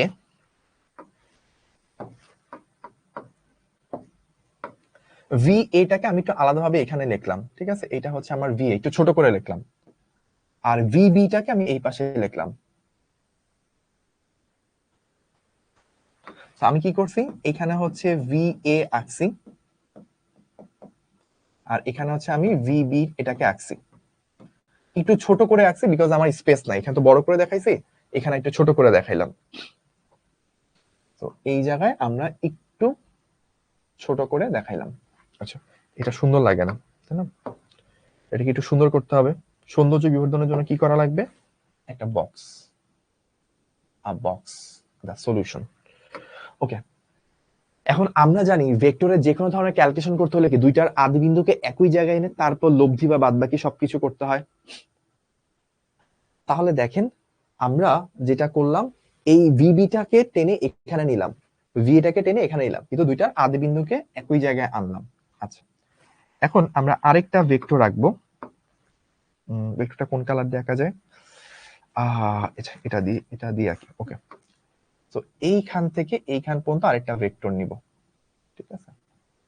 ওকে, তো এই ভেক্টরটার নাম কি আমি জানি না। এই ভেক্টরটার নাম আমি দিয়ে দিলাম এটার নাম আমি দিয়ে দিলাম হচ্ছে ই, ই ভেক্টর। ই দ্বারা কোন ভেক্টর বোঝায় কেউ বলতে পারবেন? ই ভেক্টর, একজন আব্দুল্লাহ আমাকে অনেকক্ষণ ধরে কমেন্ট করছে যে ভাইয়া এটা তো শাহজাহান তপন স্যারের বইতে নাই। আল্লাহ, কি বলে? শাহজাহান তপন স্যার বই অবশ্যই এটা আছে, যদি আপনার বইয়ে না থাকে তাহলে আপনার বই পৃষ্ঠা মিসিং। এইটা চ্যাপ্টার 4 এর one of the main topic, এটা না পড়লে চ্যাপ্টার 4 পড়াই হলো না। তো এখন আপনি একটু চিন্তা করেন, VA plus E equals to VB, মানে আপনি এই পয়েন্ট থেকে স্টার্ট করেন। ধরেন আপনি বললেন যে এই পয়েন্ট থেকে স্টার্ট করলেন, এক্স ওয়াই জেড, তাহলে এক্স থেকে ওয়াই গেলেন, ওয়াই থেকে জেড গেলেন, তাহলে এইভাবে যায় জেড এ পৌঁছানো যে কথা, এক্স থেকে জেড এ পৌঁছানো একই কথা। তাহলে আপনি এখান থেকে কি বলতে পারেন? এখান থেকে আপনি বলতে পারেন যে ভাইয়া, আপনি এখান থেকে বলতে পারেন কি, আপনি এখান থেকে আমাকে বলতে পারেন যে ভাইয়া VA প্লাস প্লাস এই যে এখানে ই মানে এনাম ভাইয়া, ঠিক আছে? ইকুয়ালস টু কি, আমি এখান থেকে এখানে হয়ে এখানে গেলাম, মানে এক্স থেকে জেড এ পৌঁছাইলাম, এটা যে কথা। ডিরেক্টলি যদি এখানে যেতাম তো একই জায়গায় পৌঁছাইতাম। এই জিনিসটাই আসলে কি ভি বি। তাহলে এই কথাটা কি বুঝতে পারছেন? VA plus E equals to VB, লব্ধির কনসেপ্ট, ত্রিভুজ সূত্র। তাহলে শুধু ই কি, শুধু ই হচ্ছে আমার VB মাইনাস VA। কি করলাম? VA টাকে ওই পাশে নিয়ে গেলাম। এখন এই যে আমরা লিখলাম যে VB মাইনাস VA, এটাই কি শেষ বেগ মাইনাস আদি বেগ। মানে এটা যদি আমি এখান থেকে এখান পর্যন্ত যদি চিন্তা করি, A থেকে B তে গেছে, এটা যদি আমি চিন্তা করি A থেকে B তে যাওয়ার সময় বেগের পরিবর্তন কি শেষ বেগ, মানে VB মাইনাস আদি বেগ VA। তাহলে আমরা এখান থেকে বের করে ফেললাম যে ভাই এই যে ই যেটা, সেটাই আসলে কি ডেল ভি, এটা আমরা বের করলাম। আচ্ছা, এখন আসেন, এখন আমাদেরকে একটা কাজ করতে হবে। মানে ধরেন এখন এইটুকুর মধ্যে তো লিখতে হবে, আমি কেমনে লিখবো, আমার তো জায়গা নাই। তখন আপনাকে এই যে ভাইয়ার মতো এরকম টেকনিক জানতে হবে। ধরেন আপনি এরকম সিলেক্ট করলেন, ঠিক আছে, করে এটাকে একটু ছোট করে দিলেন, তাহলে আপনার জায়গা পেয়ে যাবেন। তাহলে খাতার মধ্যে একই জায়গার মধ্যে আপনি লেখার স্পেস বাড়াই নিতে পারেন। তো ভাইয়ার মতো এরকম শিখতে পারতে হবে। হ্যাঁ, আচ্ছা, এবার দেখেন আমরা নাও ত্বরণ, ত্বরণ মানে কি? ত্বরণ মানে হচ্ছে বেগের পরিবর্তন,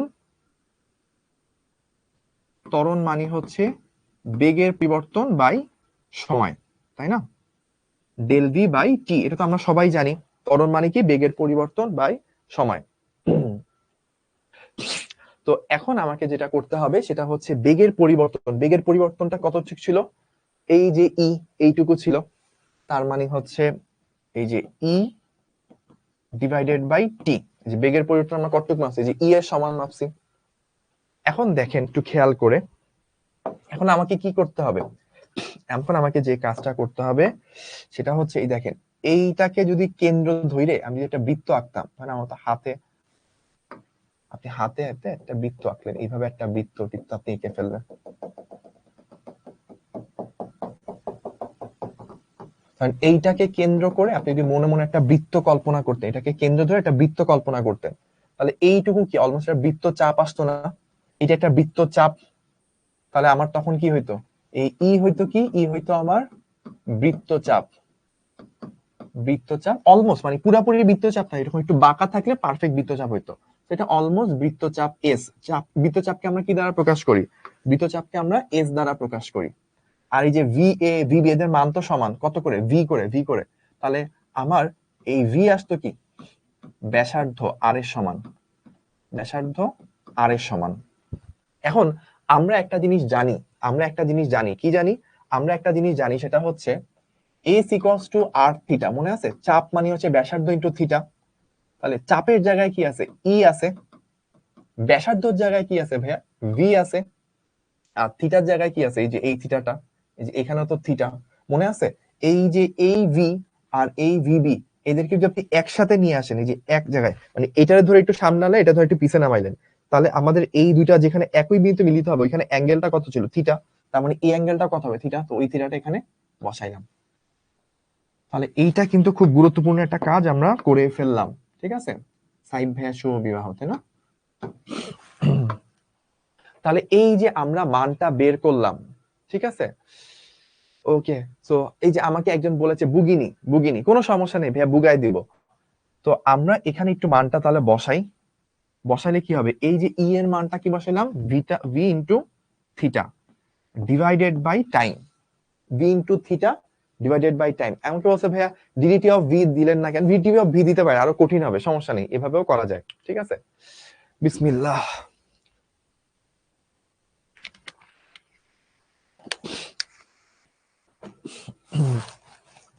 তো এবার আসেন আমি একটু হচ্ছে যে ব্যাকে যাই।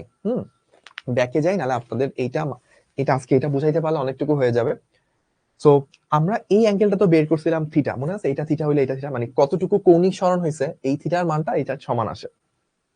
এখন ভি এটাকে যদি একটু সামনে আপনি এখানে আনেন, ভিবিটাকে যদি একটু পিছে নেন, দুইটা আদিবিন্দুকে যদি একই জায়গায় করেন, তাহলে কি এইরকম হবে না? তাহলে ভি এ এবং ভিবি এদের মাঝখানের কোণটা কি? থিটা। অর্থাৎ কতটুকু কৌণিক সরণ হচ্ছে সেটা সমান।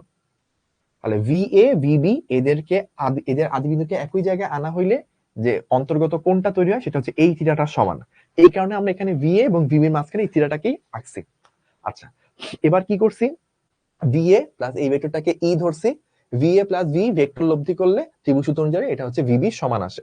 এখান থেকে শুধু ই এর মানটা বের করে দেখলাম, এটা আসলে ভিবি মাইনাস ভি, অর্থাৎ ডেল ভি, বেগের পরিবর্তনের সমান। এখন আমরা যেটা বের করছি ত্বরণ মানে কি? Del V by T. Del ভির জায়গায় ই আছে, সো ই বসাইছি, টি এর জায়গায় টি। এখন আমরা যদি এইটাকে কেন্দ্র করে একটা বৃত্ত কল্পনা করতাম, তাহলে এইটুকু অংশ অলমোস্ট একটা বৃত্তচাপ হইতো। সো ই এর মানটা বৃত্তচাপ পুরোপুরি না হইলেও অলমোস্ট কাছাকাছি। খুব ক্ষুদ্র যদি চিন্তা করি, ওই যে ডিডিটি অফ ভি যদি চিন্তা করতাম, তখন এটা খুব অল্প জায়গায় হইতো। তখন এই ই এর মানটা একদম কাটায় কাটায় একটা বৃত্তচাপ, এই যে এইটুকু চাপের সমান হইতো। সো ইটা হচ্ছে যদি বৃত্তচাপের মানে বৃত্তচাপের সিমিলার হয়, ইকুইভ্যালেন্ট হয়, তাহলে দেখেন আমার এই যে এইখানেও বেগের মান যায়, এখানেও বেগের মান, এগুলো তো ব্যাসার্ধের জায়গায় আছে। ব্যাসার্ধ গুলো আসলে বেগের মানগুলো কি ব্যাসার্ধকে রিপ্রেজেন্ট করেছে। চাপের জায়গায় আছে ই এবং ব্যাসার্ধের জায়গায় আছে ভি। তখন আমরা অ্যাপ্লাই করছি চাপের সূত্র কি? S equals to R theta. তো এস এর জায়গায় ই আছে, আর এর জায়গায় ভি আছে, থিটার জায়গায় থিটা আছে, এটা বসাইছি। তো এই যে আমি চাপের মান বের করলাম, এটাই আমি এখানে যে del V by T, del V কার সমান ছিল? ই এর সমান ছিল। সেই ইটা তো আমাদের চাপের মান কত বের করছি? ভি ইন্টু থিটা, সেটাই এখানে বসাইছি। এবার কি বুঝেছেন? এবার কে কে বুঝেছেন ভাইয়া কি একটু কমেন্ট করেন। ভাইয়া কিন্তু আপনাকে বুগাইতে বুগাইতে গলা বুগে গেছে। তো একটু বুঝছেন কিনা আমাকে একটু কমেন্ট করে বুগান, ঠিক আছে?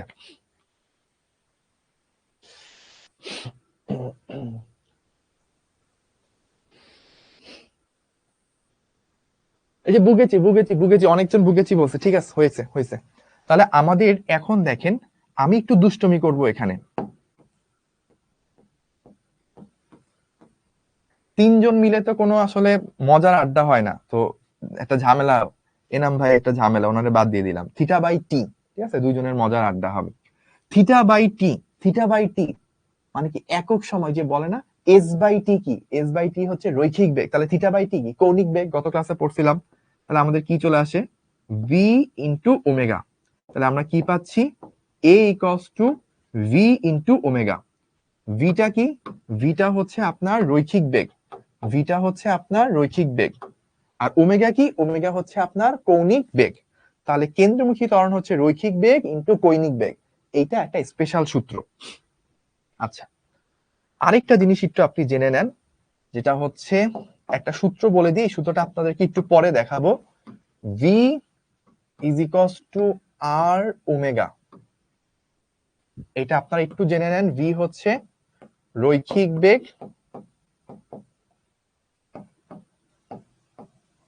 এটা হচ্ছে ব্যাসার্ধ, এটা হচ্ছে আপনাদের কৌণিক বেগ। তো এইটা আমি এখন আপনাদেরকে প্রমাণ করাই নাই, আমি আপনাকে একটু পরে প্রমাণ করে দেখাবো, বাট এটা জেনে নেন।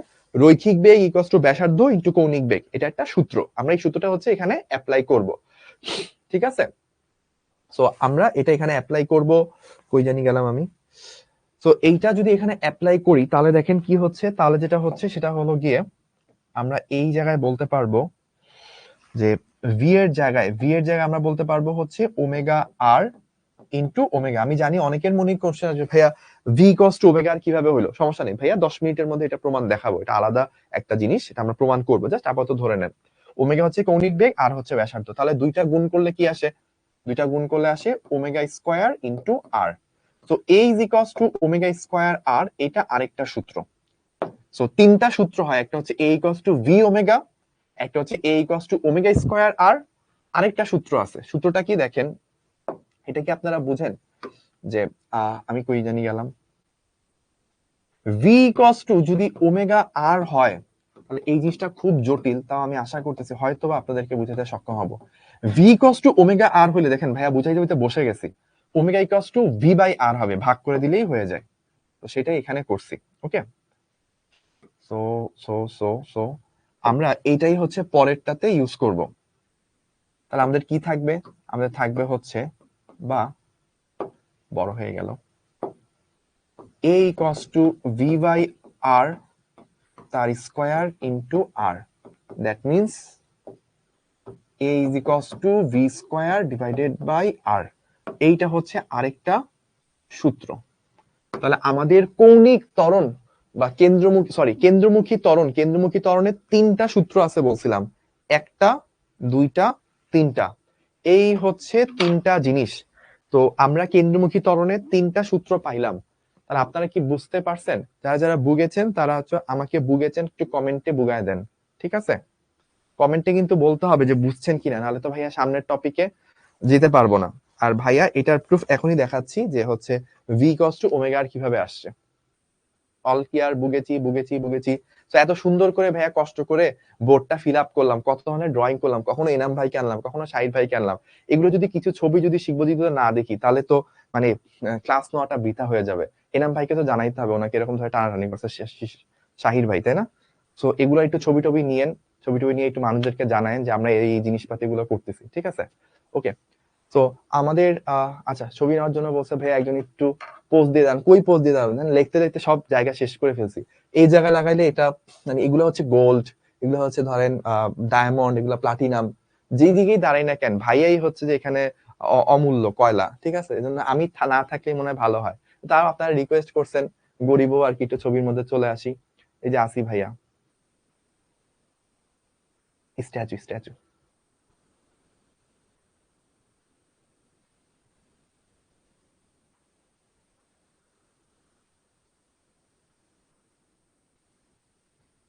ওকে, ডান। সো আমরা যেখানে ছিলাম প্রথমত হচ্ছে আমাদেরকে রৈখিক বেগ, কৌণিক বেগ এবং ব্যাসার্ধ এদের মাঝে একটা রিলেশন তৈরি করতে হবে। আমরা সোফার বুঝছি কেন্দ্রমুখী ত্বরণ এর মান হচ্ছে রৈখিক বেগ ইন্টু কৌণিক বেগ, এটা একটা সূত্র। কেন্দ্রমুখী ত্বরণ হচ্ছে কৌণিক বেগ স্কয়ার ইন্টু আর, মানে ওমেগা স্কয়ার, এটা আরেকটা সূত্র। আর আরেকটা হচ্ছে যে কেন্দ্রমুখী ত্বরণ হচ্ছে ভি স্কয়ার বাই আর, রৈখিক বেগ স্কয়ার ডিভাইডেড বাই আর। আমাকে একজনই শুধু অনেকবার জিজ্ঞেস করছে, একজন মানুষ 100টা কমেন্ট করছে যে ভাই E equals to del theta কিভাবে? এটা কিন্তু 4বার বুঝাইছি সোফার, 4বার, তাও আরেকবার বলতেছি। এইটা হচ্ছে ভি এ, এইটাকে আমি একটা ভেক্টর ই ধরে নিছি, ভিবি বসাইছি। ত্রিভুজ সূত্র, এইটা প্লাস এইটা ইকুয়ালস টু এটা, জাস্ট ওইটাই লিখছি। তারপর ভি এটাকে ওই পাশে বিয়োগ করে দিছি, ওইখান থেকে ই আসছে ভিবি মাইনাস ভিএ, শেষ বেগ মাইনাস আদি বেগ, ওইখান থেকে ডেল ভি আসছে। ওকে, এরপরে যদি না বুঝেন তাহলে ভাইয়া ব্যর্থ, কিছু করার নাই। তাহলে এবার আসেন আমাদের আরেকটু সামনে আগাইতে হবে। আমরা কি পাইছি? আমরা তো জানি F equals to M A, তাহলে এম ইন্টু ভি ওমেগা, তাহলে এইটা একটা সূত্র, F equals to M V omega. তাহলে ভাইয়া কি পড়তেছি? আমরা হচ্ছে পড়তেছি, আচ্ছা একটু তো জায়গা লাগবে, ধরেন আপনি এরকম একটা জিনিস লিখে ফেললেন কিন্তু উপরে হেডিং লেখার জায়গা নেই, তখন আপনাকে কি করতে হবে, এটা ধইরে একটু নিচে নামাই দিবেন, কারণ হেডিং তো দিতে হবে, তাই না? এভাবে ভাইয়ার থেকে আপনারা কত প্র্যাকটিক্যাল জিনিসপাতি শিখতেছেন। তো এখন আমরা কেন্দ্রমুখী বল এগুলো দেখব। সো কেন্দ্রমুখী ত্বরণটা সহজ ছিল, কেন্দ্রমুখী বলটা একটু কঠিন।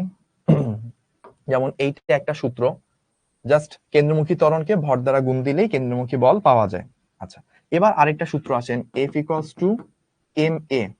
সো এর আরেকটা সূত্র ছিল না, ওমেগা স্কয়ার আর, সেটা যদি গুণ করে দিই, খুব কঠিন একটা গুণ, এটার সাথে এটা গুণ করলে m ওমেগা স্কয়ার আর হয়। সো আরেকটা কঠিন গুণ দেখেন, সেটাও কিন্তু আমরা করে ফেললাম। শুভ ভাইয়ের ক্লাস করলে সব কঠিন কঠিন জিনিস আপনারা সহজে শিখে যেতে পারবেন, ঠিক আছে? আমাকে বলছে VB = VA = V হলে ডেল থিটা 0 হয় না। না ভাইয়া, আপনি যদি স্কেলার রাশি হইতো তাহলেই না এই ঘটনা ঘটতো। দেখেন খেয়াল করে, এইটা স্কেলার রাশি, যদি এগুলা স্কেলার রাশি হইতো তাহলেই না হচ্ছে VA আর VB সমান, এই কারণে মান সমান, এই কারণে হচ্ছে বিয়োগ করলে 0 হয়ে যায়। কিন্তু আপনার তো এগুলো ভেক্টর রাশি, মান সেম আছে, কিন্তু দিক চেঞ্জ হয়ে যাচ্ছে না, দিক চেঞ্জ হয়, এখানে তো মানের চেঞ্জ না, দিকের চেঞ্জ। দিক চেঞ্জ করতে যে ত্বরণ লাগে সেটা হচ্ছে কেন্দ্রমুখী ত্বরণ। কেন্দ্রমুখী ত্বরণ কিন্তু বেগের মান চেঞ্জ করে না, বেগের দিক চেঞ্জ করে। তো একটা ইম্পর্টেন্ট লাইন ওর কোশ্চেনের ক্ষেত্রে মনে পড়ে গেল, লিখে রাখেন, কেন্দ্রমুখী বল বা ত্বরণ বেগের মান চেঞ্জ করে না, বরং দিক চেঞ্জ করে দেয়।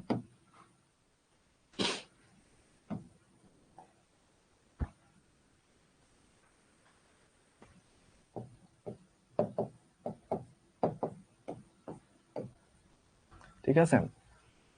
তো এই যে আজকে একটা স্পেশাল জিনিস, ভাই একটা স্পেশাল কোড দিয়ে দিলাম, সাইন সিগনেচার ডেট সবই দিয়ে দিলাম, ঠিক আছে? তো এইভাবে হচ্ছে একটা বিশাল বিশাল উক্তিগুলো এরকম ভাবেই সায়েন্টিস্টদের মুখে জেনারেট হয়ে যায়, ঠিক আছে? ভাইয়া ভর কিসের, ভেক্টরের কি ভর আছে? আরে বাবা, ভেক্টরের ভর না তো বাবা। দেখেন, আমাদের এই যে কণাটা ঘুরতেছিল না, ওই কণাটার উপরই তো ত্বরণটা প্রযুক্ত হয়েছে, তাহলে ওই কণাটার ভরকে ওই কণাটার উপর প্রযুক্ত ত্বরণ দ্বারা গুণ করলে কি ওই কণাটার উপর প্রযুক্ত বল বের হবে। তাহলে এই কণাটার যে ভর ছিল সেই ভরটাই আসলে m। তো এই কণাটার যে ভর ছিল সেই ভরটাই হচ্ছে m, ঠিক আছে? m ভরের কণাটা ঘুরতেছে, তো ওর ত্বরণকে ওর কি দিয়ে গুণ দিলে, ওর ত্বরণকে যদি আমরা ওর ভর দ্বারা গুণ দিই তাহলে হচ্ছে ওর বল পাবো। আচ্ছা, এবার আসেন আরেকটা ইকুয়েশন চিন্তা করতে পারি, F = কি ma। সো আমরা এর আরেকটা ইকুয়েশন শিখছিলাম না, v²/r। তাহলে mv²/r, এটা হচ্ছে f এর আরেকটা সূত্র। তো আমরা তিনটা সূত্র দেখবো বলছিলাম, এই যে তিনটা সূত্র, ঠিক আছে? তো তিনটা সূত্রের মধ্যে কোনটা সব থেকে বেশি ইম্পর্টেন্ট, এইটা। যেমন আমি পার্সোনালি এটা অলওয়েজ মনে রাখতাম, বাদ বাকিগুলো ভুলে গেলেও এখান থেকে v cos to omega দিয়ে এটা করে ফেলতে পারতাম। তো এটা হচ্ছে কেন্দ্রমুখী বলে সব থেকে স্পেশাল সূত্র। তাহলে চলেন আমরা এই সূত্র দিয়ে দুই একটা অঙ্ক করি। আমরা গত ক্লাসে কত নাম্বার অঙ্ক পর্যন্ত করছিলাম, কারোর কি মনে আছে? গত ক্লাসে কত নাম্বার অঙ্ক করছিলাম একটু কমেন্ট করে জানান তো ভাইয়াকে। এখান থেকে তো দেখতে 27 নাম্বার বন্ধ করছিলাম, তাই না? 27, ওকে। কি কেউ কি 27, হ্যাঁ, শ্রাবন্তী সবার আগে বলছেন, থ্যাংক ইউ আপনাকে। সো সো সো সো আচ্ছা, দেখি এখানে কোনো ভালো অঙ্ক টঙ্ক আছে কিনা। আচ্ছা, এটা আপনারা এখন পারবেন না।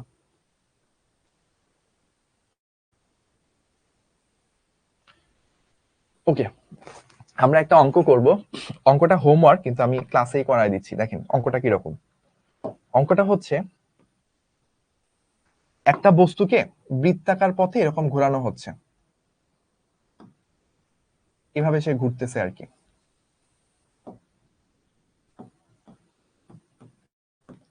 এভাবে ঘুরতেছে। তো এখন বলছে বস্তুটা 5 সেকেন্ডে 20টি পূর্ণ আবর্তন করে, ওকে? তাহলে দেখেন আমরা এখানে যদি সলিউশনে যাই, সলিউশনে আমরা কি জানি, দেখেন বলছে এত গ্রাম ভরের এত গ্রাম ভর, তাহলে m ইকুয়ালস টু 0.05 কেজি। একটি বস্তুকে 3 মিটার সুতার সাহায্যে 3 মিটার দীর্ঘ সুতা, তার 3টা দীর্ঘ সুতার সাহায্যে বৃত্তাকার পথে ঘোরানো হচ্ছে। অর্থাৎ এটার মানে কি? এটার মানে হচ্ছে যে আপনার সেন্টার থেকে বস্তুটার দূরত্ব অর্থাৎ ব্যাসার্ধ, মানে সুতার প্রান্তে এখানে একটা আঙ্গুলের মধ্যে একটা সুতা কানেক্ট করে এইভাবে ওর চারপাশে হচ্ছে বস্তুটাকে, মানে এই যে সুতা দিয়ে এইভাবে বস্তুটাকে ঘুরানো হচ্ছে। তাহলে সুতার দৈর্ঘ্য যেটা সেটাই তো ব্যাসার্ধ, তার মানে আর এর মান হচ্ছে 3 metre. R equals to 3 metre, সুতার দৈর্ঘ্যটাই ব্যাসার্ধ। সুতার প্রান্তে বস্তুকে 0.05 কেজি বস্তুকে নিয়ে এভাবে ঘুরানো হচ্ছে। সুতা দিয়ে কি করতে হবে দেখেন, একটা বস্তুকে বৃত্তাকার পথে যদি ঘুরাইতে হয় তাহলে অবশ্যই কি লাগবে, কেন্দ্রের দিকে কেন্দ্রমুখী বল থাকতে হবে। ওই যে মনে আছে এনাম ভাই দৌড় দিছিল, ওনার বেগের দিকের সাথে লম্ব হবে কেন্দ্রের দিকে একটা বল কাজ করছিল, সাইড ভাই যে বল দিয়ে এনাম ভাইকে টান দিছে, ওইটার ফলে কি এনাম ভাই এরকম বৃত্তাকার পথে ঘুরতেছে। ঠিক একই রকম ভাবে এখানে যে কোনো বস্তু বৃত্তাকার পথে ঘুরতে হলে অবশ্যই কি কেন্দ্রের দিকে একটা বল প্রয়োগ করতে হবে, যেই বলটার নাম হচ্ছে কেন্দ্রমুখী বল। এটা কি দিয়ে দিবে, আমার আঙ্গুলের সাথে সুতা বেঁধে তারপর আমি ওকে ঘুরাচ্ছি, তাহলে আঙ্গুল দিয়ে কি সুতা, আঙ্গুল দিয়ে হচ্ছে সুতা বরাবর বস্তুটাকে টান দিব, সবসময় কেন্দ্রের দিকে টান দিব, কেন্দ্রের দিকে এভাবে টান দিব, টান দিচ্ছি, ফলে কি হচ্ছে বস্তুটা এভাবে বৃত্তাকার পথে ঘুরতে পারতেছে। ঠিক আছে, তাহলে এই যে সুতার টান এটাই কি আমার কেন্দ্রমুখী বল। এটা কি হবে, কেন্দ্রমুখী বলটা হবে হচ্ছে এম ভি স্কোয়ার বাই আর বা এম ওমেগা স্কোয়ার বাই আর, যখন যেটা লাগে সেটা ইউজ করব। বা আমরা বলতে পারি F is equals to M কত 0.05 ইন্টু ওমেগা স্কোয়ার কত জানি না, বসাবো, ইন্টু আর কত দেওয়া আছে 3 মিটার। এখন ওমেগাটা বসানো লাগবে। এখন দেখেন নাও ওমেগা ইকুয়ালস টু কি থিটা বাই টি। ওরা বলছে দেখেন 5 সেকেন্ডে 20টা পূর্ণ আবর্তন, তাহলে 5 সেকেন্ড। আর নর্মাল অঙ্ক করার ক্ষেত্রে অলওয়েজ এসআই এককে রাখবেন, তাহলে ওমেগার এসআই একক, ওমেগা এর এসআই একক মানে ইন্টারন্যাশনাল একক হচ্ছে কি রেডিয়ান পার সেকেন্ড। তাহলে রেডিয়ান পার সেকেন্ডে আমাকে অ্যান্সারটা আনতে হবে। বলছে 5 সেকেন্ডে 20টা পূর্ণ আবর্তন, একবার পূর্ণ আবর্তন করা মানে কি 2 পাই রেডিয়ান কোণ যাওয়া, 20 বার পূর্ণ আবর্তন করা মানে কি 20 ইন্টু 20টা পূর্ণ আবর্তন বা এত ডিগ্রি অতিক্রম করছে। 20 ইন্টু 20 40, 5 8 40, তাহলে 8 পাই রেডিয়ান পার সেকেন্ড, এটাই এসআই একক। তাহলে এটার মানটা এখানে বসাই দিব। সো এই মানটা নিয়ে আমি এখানে বসাই দিব। আর এখানে একটু দুষ্টামি করব, এই কি গেল,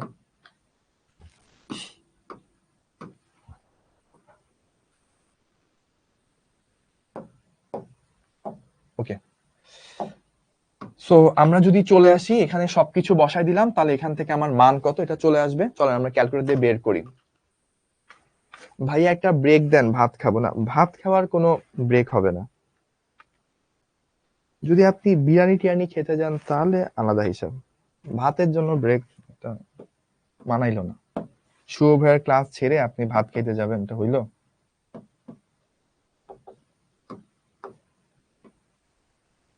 সো আমরা গতদিন শেষ করছিলাম হচ্ছে কত নাম্বার ম্যাথে 27, তাহলে আজকে হচ্ছে এটা 28। আজকে আমরা তাহলে কি করলাম P28,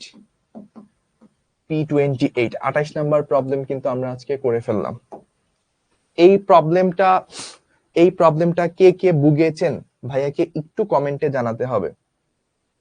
এই যে 94.78, ও অ্যান্সার তো দেওয়াই আছে, মিলে গেছে। ঠিক আছে ভাইয়া, একটু ব্রেক দেন, ওয়াশরুমে যাও। এইটা কমেন্ট করা লাগে ভাইয়া? এটা চলে যাবেন, এটা আবার কমেন্ট করছে। ওকে ওকে বুঝেছি, ওকে বুঝেছি, ঠিক আছে ঠিক আছে, ক্লিয়ার। তাহলে চলেন এবার আমরা কই যাব, এবার আমরা কম্বোডিয়া যাব, তাই না? ওকে, তো কেন্দ্রমুখী বল পর্যন্ত পড়ানো ছিল, বৃত্তাকার গতি, বৃত্তাকার গতি। তো বৃত্তাকার গতি একটা চিত্র দেওয়া আছে, তারপর কেন্দ্রমুখী বল কি এগুলো একটু বলা আছে, কেন্দ্রমুখী বলের মান এগুলো বলা আছে, সেন্ট্রিফিউগাল ফোর্স এই একই জিনিস। ঘূর্ণন অক্ষ, তো বস্তুতে একটা অক্ষকে কেন্দ্র করে ঘুরে, তো বস্তু যেমন এই যে একটা লাটিম যখন ঘুরতেছে সে এই অক্ষটাকে কেন্দ্র করে ঘুরতেছে, এইটাই কি তার ঘূর্ণন অক্ষ, এইটাই আসলে কি তার ঘূর্ণন অক্ষ। এটাই হচ্ছে তার ঘূর্ণন অক্ষ। ওকে, তারপর ঘূর্ণগতি ব্যাবৃত রাশি আমরা কি কৌণিক সরণ সম্পর্কে পড়ছি, আগেই পড়ছি, কৌণিক বেগ পড়ছি, কৌণিক ত্বরণ পড়ছি, এগুলো জানি আমরা। তারপর থিটা দ্বারা প্রকাশ করা হয় এটাও জানি, omega equals to del theta by theta, এগুলো জানি। ওকে, তো টর্কে চলে গেছে। টর্কের আগে এখন আমরা কিছু জিনিস পড়াবো, চলেন এখন আমরা আবার স্পেশাল জিনিস পড়বো। তবে তার আগে যেটা করতে হবে, আমাকে একটু পানি খেতে হবে। একটা মিনিট ভাইকে টাইম দেন, কেউ নাই এখানে।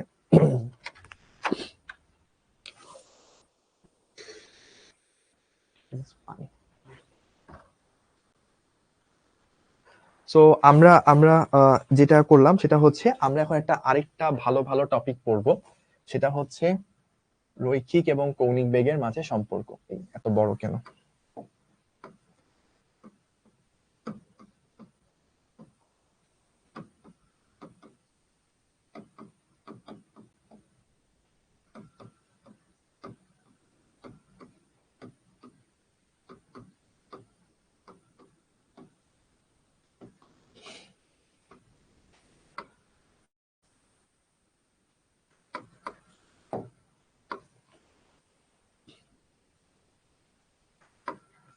সো বেসিক্যালি আমরা এখন যেটা করব সেটা হচ্ছে যে রৈখিক এবং কৌণিক বেগের মাঝে রিলেশন কি, সেই রিলেশনটা ডেভেলপ করব। অর্থাৎ এইটা এরকম একটা রিলেশন আসবে, আমি আগে একটু বলে নিই, V is equals to omega cross R, এই রিলেশনটা চলে আসবে। আচ্ছা, আপনারা কি চ্যাপ্টার 3 তে এটা পড়ছেন? ভাইয়া কি একটু কমেন্ট করে জানান তো। যদি চ্যাপ্টার 3 তে পড়ে থাকেন তাহলে তো আমি বেঁচে গেলাম, আমাকে আর দেখান লাগতেছে না। যদি চ্যাপ্টার 3 তে না পড়ে থাকেন তাহলে আর কি ভাইয়া কি একটু প্রমাণ করা লাগবে, আমাকে একটু দ্রুত কমেন্ট করতে হবে, তাহলে হচ্ছে ভাইয়া বুঝতে পারবো।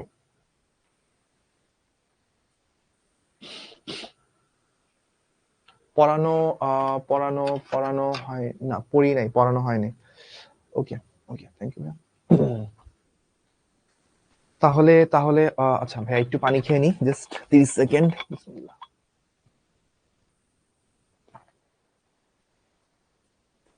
আমাকে একটু কমেন্ট করে জানা, মানে এটা কি আপনাদের ক্লাসে পড়ানো হয়েছিল কিনা, নাকি একেবারেই ভৌতবিদ্যা চ্যাপ্টারে পড়ানোই হয়নি, মানে দেখাই নেই একেবারে, এরকম কিনা ব্যাপারটা।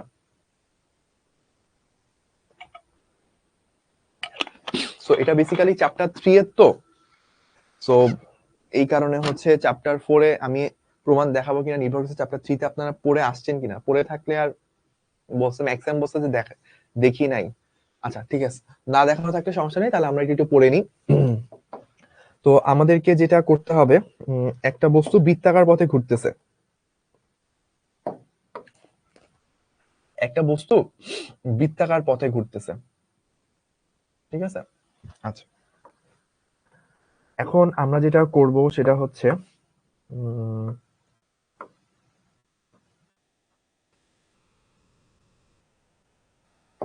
একটু জটিল প্রমাণ, এই জিনিসটা একটু জটিল প্রমাণ, তো একটু কনসেন্ট্রেশন রাখতে হবে, একটু কঠিন লাগতে পারে, বাট কনসেন্ট্রেশন রাখলে সমস্যা হবে না। ওকে, এটা কি ঠিক মতো হচ্ছে দেখতে? আচ্ছা, অলমোস্ট কারেক্টের কাছাকাছি। ওকে,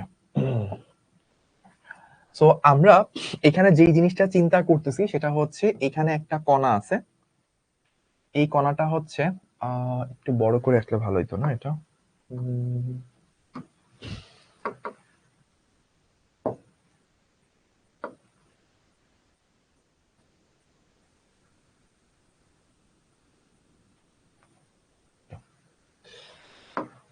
ওকে, তো আমরা চিন্তা করতেছি যে একটা কণা আছে, এই কণাটা হচ্ছে এইভাবে বৃত্তাকার পথে ঘুরে এভাবে আসতেছে, ঠিক আছে, এইভাবে ঘুরতেছে আর কি।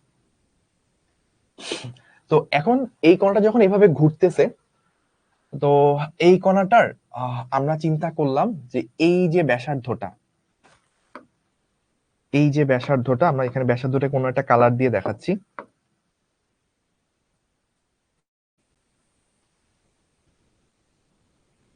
ওকে, সো এইটা হচ্ছে তার অ্যাকচুয়াল কেন্দ্র, মানে অ্যাকচুয়াল রেডিয়াস। এই রেডিয়াসটাকে আমি অন্য একটা কালার দিয়ে দেখাই, কি কালার দেওয়া যায়, আমরা সোফার আনইউজড কালার হচ্ছে, আমি ব্লু কালার দিয়ে দেখাই। তো এইটা হচ্ছে ব্যাসার্ধ, এইটুকু হচ্ছে ব্যাসার্ধ, এটাকে আমরা আর বললাম, এইটুকু হচ্ছে ব্যাসার্ধ, এটাকে আমরা আর বললাম, ঠিক আছে। আচ্ছা, তো আমরা এইটাকে বললাম হচ্ছে প্রসঙ্গ কাঠামোর মূল বিন্দু, এই পয়েন্টটাকে আমরা বলতেছি প্রসঙ্গ কাঠামোর মূল বিন্দু, প্রসঙ্গ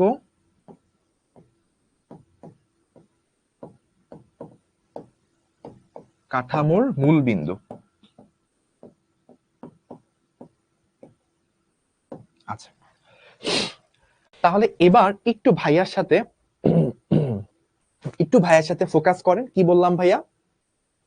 একটা কণা সেই রকম বৃত্তাকার পথে ঘুরতেছে। ওকে, এখন বৃত্তাকার পথে যখন ঘুরবে তার দুই ধরনের বেগ আছে, একটা হচ্ছে রৈখিক বেগ, আরেকটা কৌণিক বেগ। আচ্ছা, এখন রৈখিক বেগ, যখন আপনি রৈখিক বেগ হিসাব করেন, রৈখিক বেগ, তখন আপনি ভি সমান সমান আসলে কি বলেন? রৈখিক বেগ ভি সমান সমান বলেন হচ্ছে বৃত্তাকার পথে যখন ঘুরে, ধরেন পুরো একবার ঘুরে আসলো, তখন কি সরণ, মানে রৈখিক বেগ বা রৈখিক দ্রুতি যাই বলেন না কেন, আচ্ছা আমি রৈখিক বেগই বলতেছি, সরণ বাই সময়, তাই না? আচ্ছা, বা আপনি যদি রৈখিক বেগ ভি এর মান বের করেন, শুধু মান বের করতেছি, অনলি মান, আচ্ছা জাস্ট হচ্ছে, বা রৈখিক দ্রুতি আমি বের করতেছি, তখন আমার কি হয়? সরণ বাই সময়। তো নরমালি কি 2 পাই আর পরিমাণ আমি ঘুরে আসলাম, ঘুরে আসতে যে টাইম লাগবে এটাই তো আমার পর্যায়কাল টি, তাই না? আমরা হচ্ছে রৈখিক বেগ বের করব। তো রৈখিক বেগ হচ্ছে সরণ বাই সময়। ধরেন আমরা পুরো একবার ঘুরে আসলাম, তাহলে 2 পাই আর ডিভাইডেড বাই টি। এখন অনেকে জানি কোশ্চেন ভাইয়া পুরাটা ঘুরে যে আগের জায়গায় আসছে, তো সরণ তো 0। আমরা জাস্ট মান নিয়ে ফোকাস করতেছি, আমরা দিক নিয়ে চিন্তা করতেছি না। এখন দেখেন তো এই ব্যাপারটাকে আমরা এভাবে বলতে পারি কিনা, v is equals to 2 পাই/t ইন্টু r, এটা তো বলতে পারি। এখন 2 পাই/t, এইটা মনে আছে? 2 পাই/t এটাই ছিল ওমেগা, কৌণিক বেগ, কারণ পুরো একবার ঘুরে আসতে কতটুকু সময় লাগে? পর্যায়কাল সময় লাগে, তাই 2 পাই/t ইকুয়ালস টু ওমেগা। আর এখানে এইটার ব্যাসার্ধ, অ্যাকচুয়াল ব্যাসার্ধ সেটা হচ্ছে r, এভাবে বললাম। আচ্ছা, এবার দেখেন আমরা এইটা কি বলতে পারি কিনা, যে এই যে প্রসঙ্গ কাঠামোর মূল বিন্দু থেকে কোন একটা বিন্দু পর্যন্ত যে দূরত্ব, ওইটাই কি তার ব্যাসার্ধ ভেক্টর r না? মানে এটাই কি তার ব্যাসার্ধ ভেক্টর। প্রসঙ্গ কাঠামোর মূল বিন্দু থেকে কোন একটা বস্তুর বিন্দুটা পর্যন্ত বা কোন একটা বিন্দুর অবস্থান পর্যন্ত কানেক্ট করলে যে রেখা পাওয়া যায়, ওই রেখাটা যে ভেক্টরকে নির্দেশ করে সেটা কি আর ভেক্টর বা ব্যাসার্ধ ভেক্টর। তাহলে এইখানে দেখেন তো এইটা বুঝেন কিনা, এই অ্যাঙ্গেলটা যদি থিটা হয়, তাহলে আমি কি বলতে পারি যে এই জায়গার ক্ষেত্রে সাইন থিটা মানে কি লম্ব বাই অতিভুজ। লম্ব কত? এইটা লম্বটা হচ্ছে এই ত্রিভুজের জন্য, এই যে এই ত্রিভুজের জন্য লম্ব হচ্ছে স্মল আর, আর অতিভুজ কি ক্যাপিটাল আর। তাহলে এখান থেকে আমি বলতে পারি কি small R is equals to R sine theta. এই কথাটা আমি বলতে পারি কিনা? এই কথাটার সাথে আপনার কি একমত? যদি একমত হন ভাইয়াকে একটু কমেন্ট করে জানাইতে হবে, ঠিক আছে? যদি একমত হন ভাইকে একটু কমেন্ট করে জানাইতে হবে যে ঠিক আছে ভাই, এটা আমরা বুঝতে পারছি। আচ্ছা, তাহলে আমি যেটা করতে পারি সেটা হচ্ছে এই যে ওমেগা আর এর জায়গায় আমি ওমেগা ইন্টু আর এর জায়গায় আর সাইন থিটা এটা বসাইতে পারি। আচ্ছা, তাহলে দেখেন ওমেগা ইন্টু আর ইন্টু সাইন থিটা। আচ্ছা, এবার আমাকে একটা একটা একটা হচ্ছে কি বলতে হবে, একটা জিনিস বুঝতে হবে, সেটা হচ্ছে ওমেগা কি কৌণিক বেগ। ওমেগা হচ্ছে কৌণিক বেগ, এটা কি স্কেলার রাশি নাকি ভেক্টর রাশি? অ্যান্সার হচ্ছে ওমেগা কৌণিক বেগ হচ্ছে একটা ভেক্টর রাশি। তারপর আর কি, আর হচ্ছে ব্যাসার্ধ, সেটাও কি একটা ভেক্টর, ব্যাসার্ধ ভেক্টর লেখাই আছে। তাহলে দুইটা ভেক্টর ইন্টু সাইন থিটা, এটা কখন আসে মনে আছে? ওই যে কি করলে এ বি সাইন, ধরেন এ একটা ভেক্টর বি একটা ভেক্টর, ওদের মধ্যে কি করলে A B sine theta result আসতো, মনে আছে কারো? আমি পড়াইছিলাম এ একটা ভেক্টর বি একটা ভেক্টর, দুইটা ভেক্টর কি করাইলে, দুইটা ভেক্টর মধ্যে কি করলে রেজাল্টটা এ বি সাইন থিটা আসতো। এই যে প্রথম কমেন্টটা ক্রস, এই যে নরিন সবার আগে বলছে, লামিয়া, শ্রাবন্তী, সেজুতি, রাশেদ, অনেকে বলছে, থ্যাংক ইউ অনেকগুলো কমেন্ট একসাথে চলে আসছে। দুইটা ভেক্টরের মধ্যে ক্রস গুণ করলে হচ্ছে আমাদের এইটা চলে আসতো। তাহলে আমরা এখন একটু ব্যাকে যাব, একটা ছোট্ট জিনিস দেখব।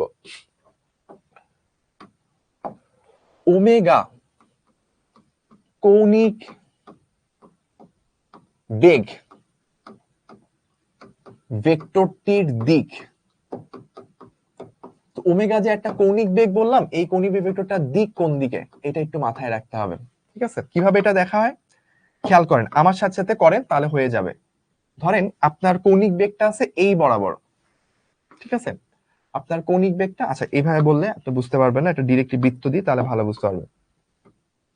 এই যে এইভাবে একটা বস্তু ঘুরতেছে,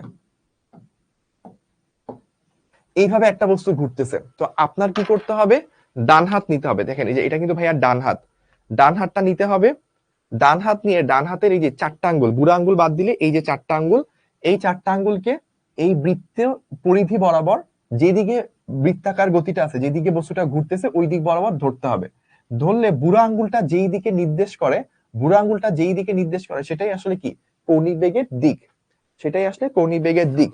তাহলে এখানে কৌণিক বেগের দিক কোন দিকে, কৌণিক বেগের দিক হচ্ছে আপনার ডট, কৌণিক বেগের দিক ওমেগার দিক হচ্ছে ডট। ডট কি ছিল মনে আছে, এই যে এইটা হচ্ছে কি বুঝায় উপরে, এইটা কি বুঝায় নিচের দিক, এইটা কি বুঝায় ডানে, এইটা কোথায়, এটা কোন দিক বামে। তাহলে বৃত্তের ভিতর ডট কি বুঝায়, বৃত্তের ভিতর ডট বুঝায় আপনার যে তল, আপনি যে স্ক্রিন ভেদ করে বাইরে চলে আসতেছে, এই দিকটাকে আপনি কি দিয়ে বুঝান, বৃত্তের ভিতর ডট। বৃত্তের ভিতর ডট মানে আপনার স্ক্রিনকে ভেদ করে, তলকে ভেদ করে বাইরে আসতেছে। আর লিখে দিন, হয়তো ভুলে যাবেন আপনারা।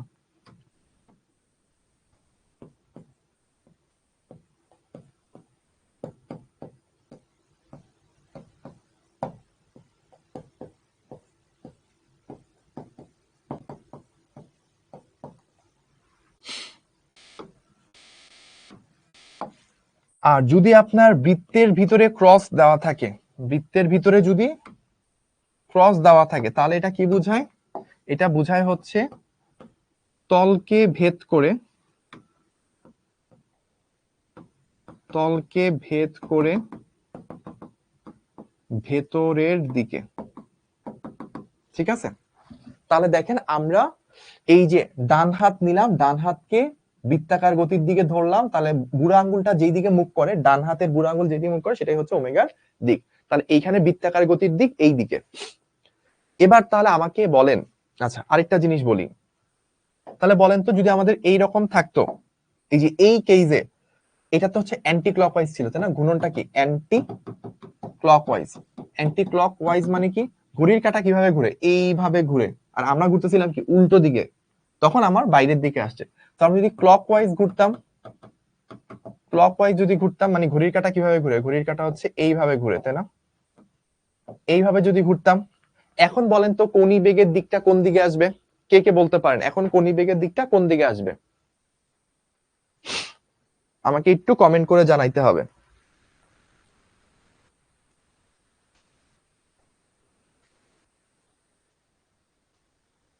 Cross, cross exactly. এখন আমরা যদি ডান হাত নিই, ডান হাত, ডান হাতের চারটা আঙ্গুল, ডান হাতের চারটা আঙ্গুলকে যেদিকে ঘুরতেছে ওই দিকে ঘুরাবো, তাহলে বুড়া আঙ্গুলটা এখন কি তলকে ভেদ, তলকে ভেদ করে ভিতরের দিকে ঢুকতেছে, তলকে ভেদ করে এই যে ঘুরাইলে ঘুরাইলে তলকে ভেদ করে ভিতরের দিকে ঢুকতেছে।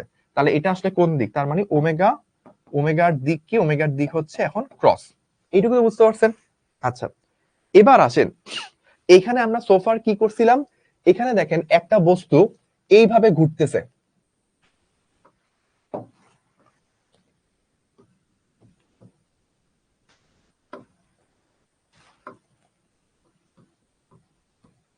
এইভাবে সে ঘুরতেছিল, ঠিক আছে, এই যে এইভাবে ঘুরতেছিল। তাহলে এখন বলেন তো এই বস্তুটার ঘূর্ণনের দিক কোন দিকে হবে, দেখি কে কে বলতে পারেন। এই যে এই বস্তুটা যে ঘুরতেছে, এই বস্তুটার এই ক্ষেত্রে ওমেগার দিক বা ঘূর্ণনের দিক কোন দিকে হবে। সাদিকুর সবার আগে বলতে পারছে, কংগ্রেচুলেশন। দেখি আর কে কে বলতে পারে। সাদিকুর ফার্স্টে বলছে ডট, না ভাই এখানে ডট হবে না, অনেকে ডট বলছে, এখানে ডট না, ডট না, উপরের দিকে, এই তো পাইছি, সাদিকুর সবার আগে বলছিল এখানে উপরের দিকে, আনিকা বলছে, নরিন বলছে, আর অনকে বলছে। কারণ দেখেন এখানে আপনি তো এইভাবে ধরতেছেন না বা এইভাবে ধরতেছেন, এখানে আপনি ধরতেছেন কিভাবে, এখানে সিচুয়েশনটা হচ্ছে এইরকম, ধরেন আমার সামনে আমার পানির বোতল আছে, পানির বোতলকে কেন্দ্র করে এইভাবে ঘুরতেছে, এভাবে ঘুরতেছে। তাহলে আমি যদি ওই ঘূর্ণনের দিকে ধরে, এই যে ডান হাত নিলাম, এটা আমার ডান হাত, ডান হাতের 4টা আঙ্গুলকে একদম বোতলের গা ঘেঁষে এভাবে ঘুরাবো, তাহলে দেখেন আমার বুড়ো আঙ্গুলটা কোন দিকে মুখ করে আছে। আমার বুড়ো আঙ্গুলটা কিন্তু একদম সোজা উপরের দিকে, আসমানের দিকে। আপনি মরার পর যেদিকে যাবেন, আপনার হাতটা যেদিকে চলে যাবে, আঙ্গুলটা ঠিক ওই দিকে ধরা আছে। ঠিক আছে? তাহলে এইটা কি ক্লিয়ার ভাইয়া, যে এখানে ওমেগার দিক, এখানে হচ্ছে ওমেগার দিক। না, আপনাদের সামনে বোতল নিয়ে আর দাঁড়ান যাবে না। গত ক্লাসে মানা করছিলাম আপনাদেরকে, আপনারা সবাই বন্দুকের ছবি নিয়ে পোজ দিছেন। বন্দুক হচ্ছে আমার, সরি, এখন হচ্ছে আমার জন্য বোতল নিয়ে দাঁড়ানোটা একটা রিস্কি বিষয়। তাহলে ওমেগার দিক হচ্ছে উপরের দিকে, এটা কি ধরতে পারছেন? এই যে অনেকে বলছে ক্লিয়ার, যাক আলহামদুলিল্লাহ। বুড়া আঙ্গুলের বুড়া আঙ্গুল মরার পর মাটির নিচে চলে যাবেন, ঠিক আছে লামিয়া, কিন্তু মন তো উপরের দিকে চলে যাবে, তাই না? তো এই যে আমার এইখানে বস্তুটা এইভাবে ঘুরতেছিল, বস্তুর ঘূর্ণনের দিকটা হচ্ছে একদম তলকে ঘেঁষে, এই যে তলকে ঘেঁষে এইভাবে এইভাবে এইভাবে ঘুরে আসতেছে। তাহলে বুড়া আঙ্গুলটা কোন দিকে তাক করে আছে খেয়াল করেন, উপরের দিকে, এই কারণে ওমেগা উপরের দিকে। আচ্ছা, এখন তাহলে দেখেন ওমেগার দিক উপরের দিকে, আর এর দিক এই দিকে। তাহলে আমি একটু যদি খেয়াল করে লিখি, এইটা আসলে কিসের দিক ছিল? এটা ছিল ওমেগার দিক। আর এর দিক কোন দিকে ছিল? এই যে আর এর দিক এদিকে ছিল। তাহলে ওমেগা এবং আর দুটাকে একত্রে আনলে এই থিটার কি তাদের অন্তর্গত কোণ, তাই না? তাহলে দেখেন আমরা ভি যে মানটা পাইলাম, ভি সমান সমান কি আসছিল? Omega R sine theta. Omega একটা ভেক্টর, আর একটা ভেক্টর, দুইটা ভেক্টরের কি করলে হচ্ছে, মানে এ একটা ভেক্টর যদি বি একটা ভেক্টর হয়, তাহলে এ বি এর মধ্যে কি করলে এ বি সাইন থিটা আসতো? ক্রস গুণন করলে। তাহলে এখানে V equals to omega R sine theta, তার মানে কি V equals to omega cross R, V equals to omega cross R. ঠিক আছে? এখন V equals to omega cross R কেন? কারণ সাইন থিটা কখন আসে? সাইন থিটা আসে হচ্ছে যখন আপনি ক্রস গুণন করেন, তখন হচ্ছে সাইন থিটা আসে। এবার আপনি আমাকে একটা কথা বলতে পারেন, ভাইয়া V equals to omega R sine theta, এখানে তো আপনার ওমেগা ক্রস আর করলো ওমেগা আর সাইন থিটা আসতো, বা আর ক্রস ওমেগা করলো ওমেগা আর সাইন থিটা আসতো। কারণ আমি কিভাবে বুঝবো যে ওমেগা ক্রস আর হবে নাকি আর ক্রস ওমেগা হবে? ভাইয়া আমি বুঝবো কিভাবে? কোশ্চেন বুঝতে পারছেন আমার? তাহলে একটু চেক করি, চলেন কিভাবে চেক করা হয়। এই জায়গাটা খুবই সেন্সিটিভ, খুবই সেন্সিটিভ। আমি একটু আপনাকে রিকোয়েস্ট করব, আমি জানি আপনি অনেক ক্লান্ত, কলেজ করছেন, আমি জানি ক্লাস করছেন, রাতের বাজে 11:30টার কাছাকাছি, আপনি অনেক টায়ার্ড, বাট বিলিভ মি ভাইয়া, এই টপিকটা খুবই সেন্সিটিভ। এটা যদি একটু কষ্ট করে মাথায় নিতে পারেন, আপনার অনেক অনেক কনসেপ্ট পরে, অনেক ম্যাথ আপনার কাছে পানি ভাত হয়ে যাবে। ঠিক আছে? তাহলে আমরা এই পয়েন্টে চিন্তা করি। দেখেন এই যে আমরা যে তীর চিহ্ন গুলা দিছি, তীর চিহ্ন, প্রত্যেকটা মোমেন্টে তীর চিহ্ন কি ওই পয়েন্টে রৈখিক বেগের দিক।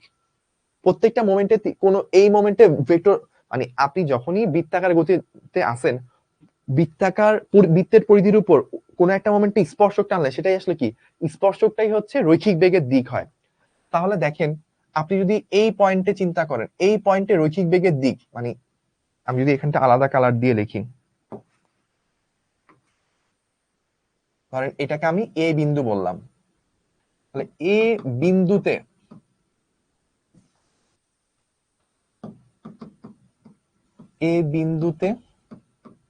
ভি এর দিক, কেউ কি বলতে পারবেন এই যে এ বিন্দুতে বেগের দিক কোন দিকে হবে? এ বিন্দুতে বেগের দিক কোন দিকে হবে কেউ কি বলতে পারবেন? যদি কেউ এইটা বলতে পারেন তাহলে আমি বুঝবো যে আমি সার্থক, মানে আমি আপনাদেরকে বেগের দিক ডট ক্রস এই সেই এগুলো বুঝাইতে পারছি। কেউ কি বলতে পারবেন যে এই এ বিন্দুতে উপরের দিকে না, উপরের দিকে না, এ বিন্দুতে বেগের দিক, রৈখিক বেগের দিক আপ ডাউন না, আপ ডাউন এগুলো না, স্পর্শক বরাবর এটাও ঠিক আছে, কিন্তু বোর্ডে আমি কিভাবে আঁকবো? উপর নিচ ডানে বামে ভিতরে বাইরে, ক্রস, সাদিকুর। আচ্ছা সাদিকুর সবসময় ধরতে পারছে, বাকিরা কেন না? আচ্ছা খেয়াল করেন একটু, জানেন এই জায়গাটা বুঝতে হয়ে যাবে। খেয়াল করেন আমার কৌণিক বেগ তো এরকম ছিল যে এইভাবে যদি থাকি, আমার বুড়ো আঙ্গুলটা উপরের দিকে, তো এটা ছিল আমার কৌণিক বেগের দিক। ঠিক আছে? কিন্তু রৈখিক বেগ চিন্তা করেন, আমি এই যে এই পয়েন্টে রৈখিক বেগ চিন্তা করেন, আমি যখন এই পয়েন্টে আসি, এই পয়েন্টে থাকাকালীন ঢুকতেছি, তাহলে আমার আঙ্গুলটার দিকে, যে আঙ্গুলটা কি সোজা ভিতরের দিকে যাচ্ছে না? মানে আপনি বুঝতে পারছেন, এই যে এইভাবে ভিতরের দিকে আঙ্গুলটা এইভাবে ঢুকতেছে, আঙ্গুলটা ভিতর দিকে এইভাবে ঢুকতেছে, তাহলে এই পয়েন্ট থেকে এরকম তলকে ভেদ করে দেখেন, এইভাবে যে তলকে ভেদ করে এইভাবে ঢুকতেছে, তাহলে এই পয়েন্টে রৈখিক বেগের দিক তো ভিতরের দিকে, রৈখিক বেগের দিক ভি হচ্ছে এই পয়েন্টে ভিতরের দিকে, তার মানে এটা কি হবে, এটা হবে হচ্ছে ক্রস। ক্রস যে হবে, এখন কি বুঝতে পারছেন?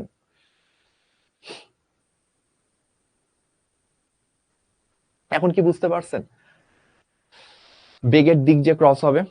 ওকে, ওকে, বুঝতে পারছি জি, ওকে, থ্যাংক ইউ। তাহলে দেখেন, আমরা যদি ওমেগা ক্রস আর করি, মনে আছে আমরা যখন এ আর বি দুইটা ভেক্টর ক্রস গুণন করতাম, প্রথম ভেক্টর থেকে দ্বিতীয় ভেক্টরের দিকে আঙ্গুলকে যদি ঘুরাইতাম, প্রথম ভেক্টর থেকে দ্বিতীয় ভেক্টরকে যদি আঙ্গুল ছোট কোণে ঘুরাইতাম, তাহলে বুড়া আঙ্গুলটা যেই দিকে থাকতো সেটাই আসলে কি হইতো, সে আসলে ক্রস গুণনের দিক হইতো।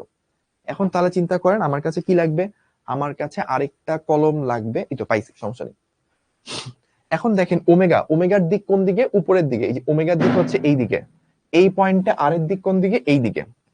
এখন আমি যদি ওমেগা ক্রস আর করি, প্রথম ভেক্টরকে ওমেগা, আমি যদি এইটাকে রাইট ধরে নিই, আচ্ছা আমি ধরেন ফার্স্টে এইটা ধরি যে আর ক্রস ওমেগা যদি করতাম তাহলে কি হইতো, এই যে এই দিক বরাবর আর আছে, এই দিক বরাবর ওমেগা আছে, তাহলে আর থেকে ওমেগা যদি করি তাহলে রৈখিক বেগ ভি এর দিক কি বাইরের দিকে আসতেছে, তাহলে এই পয়েন্টে কি ভি এর দিক কি বাইরের দিকে ছিল, ছিল না, তাহলে আর ক্রস ওমেগা এটা ভুল। এখন ওমেগা ক্রস আর করি, এই যে ওমেগা প্রথম ভেক্টর আর দ্বিতীয় ভেক্টর, তাহলে যদি এভাবে ঘুরাই, আঙ্গুল যদি ঘুরাই, তাহলে বুড়া আঙ্গুল কি ভিতরের দিকে ঢুকতেছে, তার মানে কি ওমেগা ক্রস আর এর দিকটা ম্যাচ করতেছে, আর ক্রস ওমেগা দিক ম্যাচ করতেছে না, এই জন্য V is equals to omega cross R হইছে। এইটুকু কি ক্লিয়ার? যদি এইটুকু ক্লিয়ার হয়ে থাকে তাহলে ভাইয়া একটু কমেন্ট করে জানান যে ভাইয়া এইটুকু ক্লিয়ার, বুঝতে পারছি। আর না বুঝলে দুইটা কাজ করতে হবে। কি বললাম ভাইয়া, না বুঝলে দুইটা কাজ। এক নাম্বার হচ্ছে ভেক্টর চ্যাপ্টারের ভেক্টর গুণন, ক্রস গুণন, ওইটা কেউ না করে এখানে এসে যদি কমেন্ট করেন ভাইয়া বুঝি নাই, ভাইয়া সারা রাত বুঝাইলেও বুঝবেন না। আগে আপনি এবিসিডি শিখতে হবে, তারপর ওয়ার্ড, তারপর সেন্টেন্স, তারপর প্যারাগ্রাফ। অনেকে আমাকে রকেটের গতি সংক্রান্ত জিনিস বুঝি না কমেন্ট করছিলেন, পরে আমি জিজ্ঞেস করছি ভাইয়া আপনি কি, পার্সোনালি মেসেজে ভাইয়া জিজ্ঞেস করছি আপনি কি ক্যালকুলাস পার্টটা করছিলেন ভেক্টর, না ভাই ভেক্টর চ্যাপ্টারই করিনি। ভাই ভেক্টর চ্যাপ্টার না করলে আপনি কেমনে আশা করেন নিউটন মেকানিক্স বুঝবেন? আপনি এবিসিডি জানেন না, আপনাকে প্যারাগ্রাফ লিখতেছে, জীবনে আপনি পারবেন? তো আপনি সিস্টেম ওয়াইজ সবগুলো যদি করে আসেন, ক্রস গুণন যদি জানা থাকে, তারপর এগুলা পড়েন, তাহলে আপনি ভালো বুঝতে পারবেন। আচ্ছা, এবার তাহলে আমরা এইটুকু done, V equals to omega, V হচ্ছে রৈখিক বেগ, ওমেগা হচ্ছে কৌণিক বেগ, আর হচ্ছে এটা ওমেগার দিক এভাবে বের করে, ভি এর দিক কিভাবে বের করে, সব আমরা জানলাম। এবার আমরা একটা প্রবলেম করব, আমরা 28 নাম্বার প্রবলেম করছিলাম, এবার হচ্ছে P29। আমাদেরকে এরকম দেওয়া আছে, 11টা পর্যন্ত আমাকে ওমেগা দেওয়া আছে ধরেন 2i minus 3j plus 4k, এটা দেওয়া আছে। আর আর ভেক্টর দেওয়া আছে ধরেন এরকম 3i plus 2j plus 2k।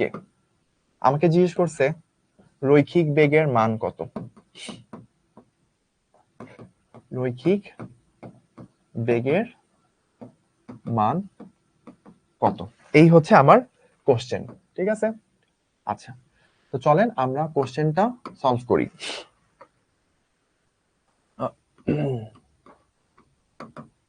So আমরা জানি কি, আমরা জানি হচ্ছে v is equals to omega cross r। So এখানে কোন কোন বইয়ে ক্যাপিটাল আর লেখে, কোন কোন বই স্মল আর লেখে, এটা সমস্যা, এটা যে যেভাবে দেন সমস্যা নাই। সো আমরা কি জানি i j k, ওকে।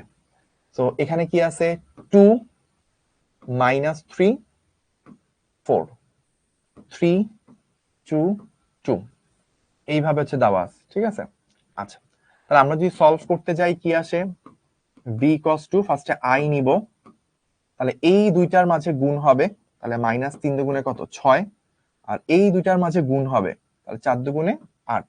আচ্ছা, মাইনাস জে, জে যদি নিই তাহলে কি এই দুইটার মধ্যে গুণ হবে 2 দুগুণে 4, মাইনাস 4 এর সাথে 3 এর গুণ, 3 4 12, প্লাস কে, কে যখন নিব তখন এই দুইটা 2 এর মাঝে গুণ, 2 দুগুণে 4, মাইনাস এই 3 3 9, আর একটা মাইনাস আছে, মাইনাস মিলে প্লাস হয়ে যাবে, ওকে। তাহলে 6 আর 8 14, মাইনাস 14i, মাইনাস হচ্ছে এখানে 8 8 8 প্লাস হয়ে যাবে, প্লাস 8j প্লাস 9 আর 4 13 কে। তাহলে আমার ভি আসলো হচ্ছে এটা, তো ভি এর মান বের করলাম, এটা একটা টার্গেট ছিল, এটা কমপ্লিট। ওকে, এখন যদি আমাকে বলে ভি এর মান বের করো, শুধু বেগের মান বের করতে বলে, তাহলে আমি কি করব? এটা হচ্ছে রুট ওভার ওই যে ভেক্টরে করছিলেন 14 স্কয়ার 8 স্কয়ার প্লাস 13 স্কয়ার। অনেকে বলে ভাই -14 দিলেন না, একই কথা, -14 স্কয়ার করা 14 স্কয়ার করা সেম। সো এটা যদি বের করেন, এই যে অলরেডি আমাকে বের করে বলে দিছে অনেকে, 14 square plus 8 square plus 13 square. So এইটা আসে রুট ওভার 429, বা আপনি এটাও বলতে পারেন 20.71, 20.71। ঠিক আছে, দুইটা যে কোনোটাই বলেন, দুইটাই হচ্ছে রাইট, আপনার যেটা ভালো লাগে সেটা আপনি চুজ করতে পারেন। ওকে, এই তো এইটুকু পর্যন্ত কি বুঝতে পারছি আমরা? এইটুকু পর্যন্ত কি আমরা পারছি? ওকে ডান, ওকে ডান ডান ডান। তাহলে আমরা এবার 29 নাম্বার প্রবলেম থেকে এবার আমরা একটু সামনে আগাই। আমরা হচ্ছে 30 আমরা এই প্রবলেমটা একটু করব। একটি পাখা প্রতি মিনিটে 30 বার ঘুরতেছে।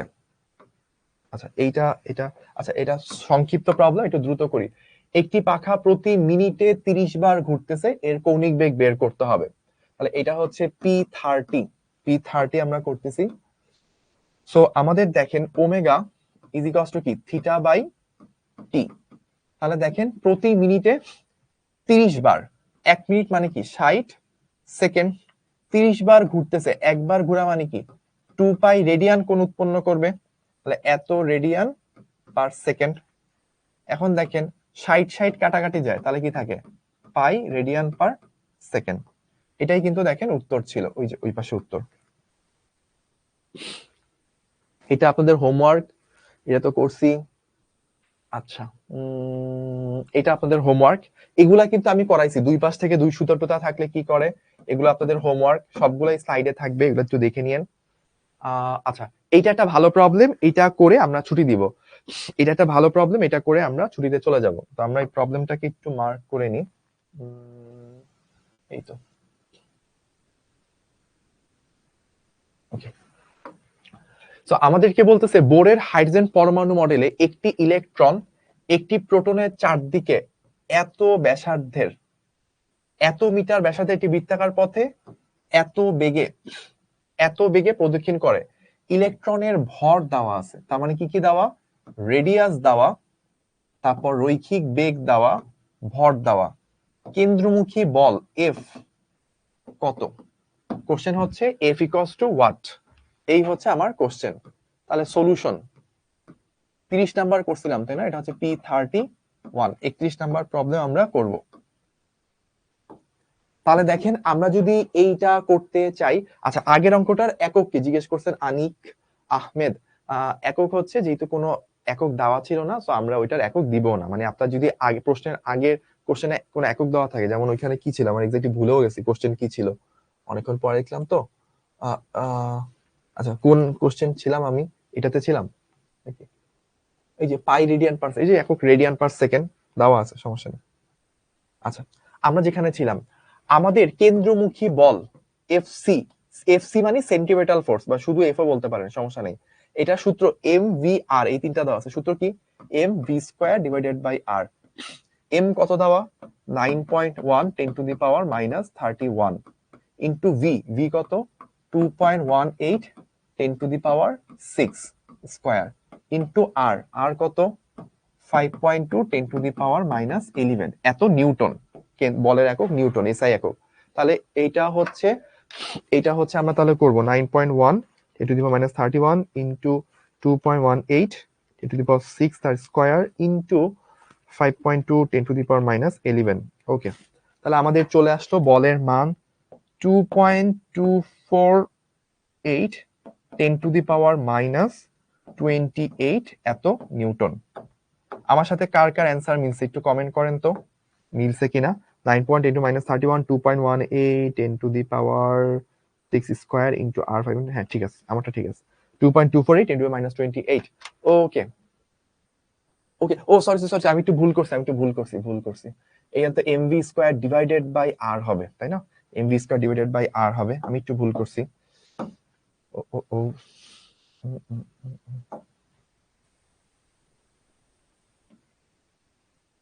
থ্যাংক ইউ আমাকে একটু মনে করায় দেওয়ার জন্য। আমি রাত বেশি হয়ে গেছে, আমিও আর কি ঘোরের মধ্যে আছি।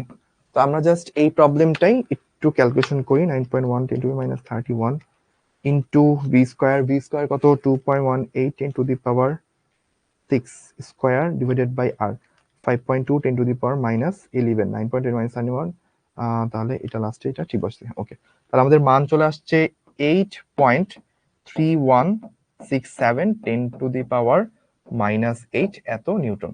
ওকে, ডান। তাহলে এবার মিলছে।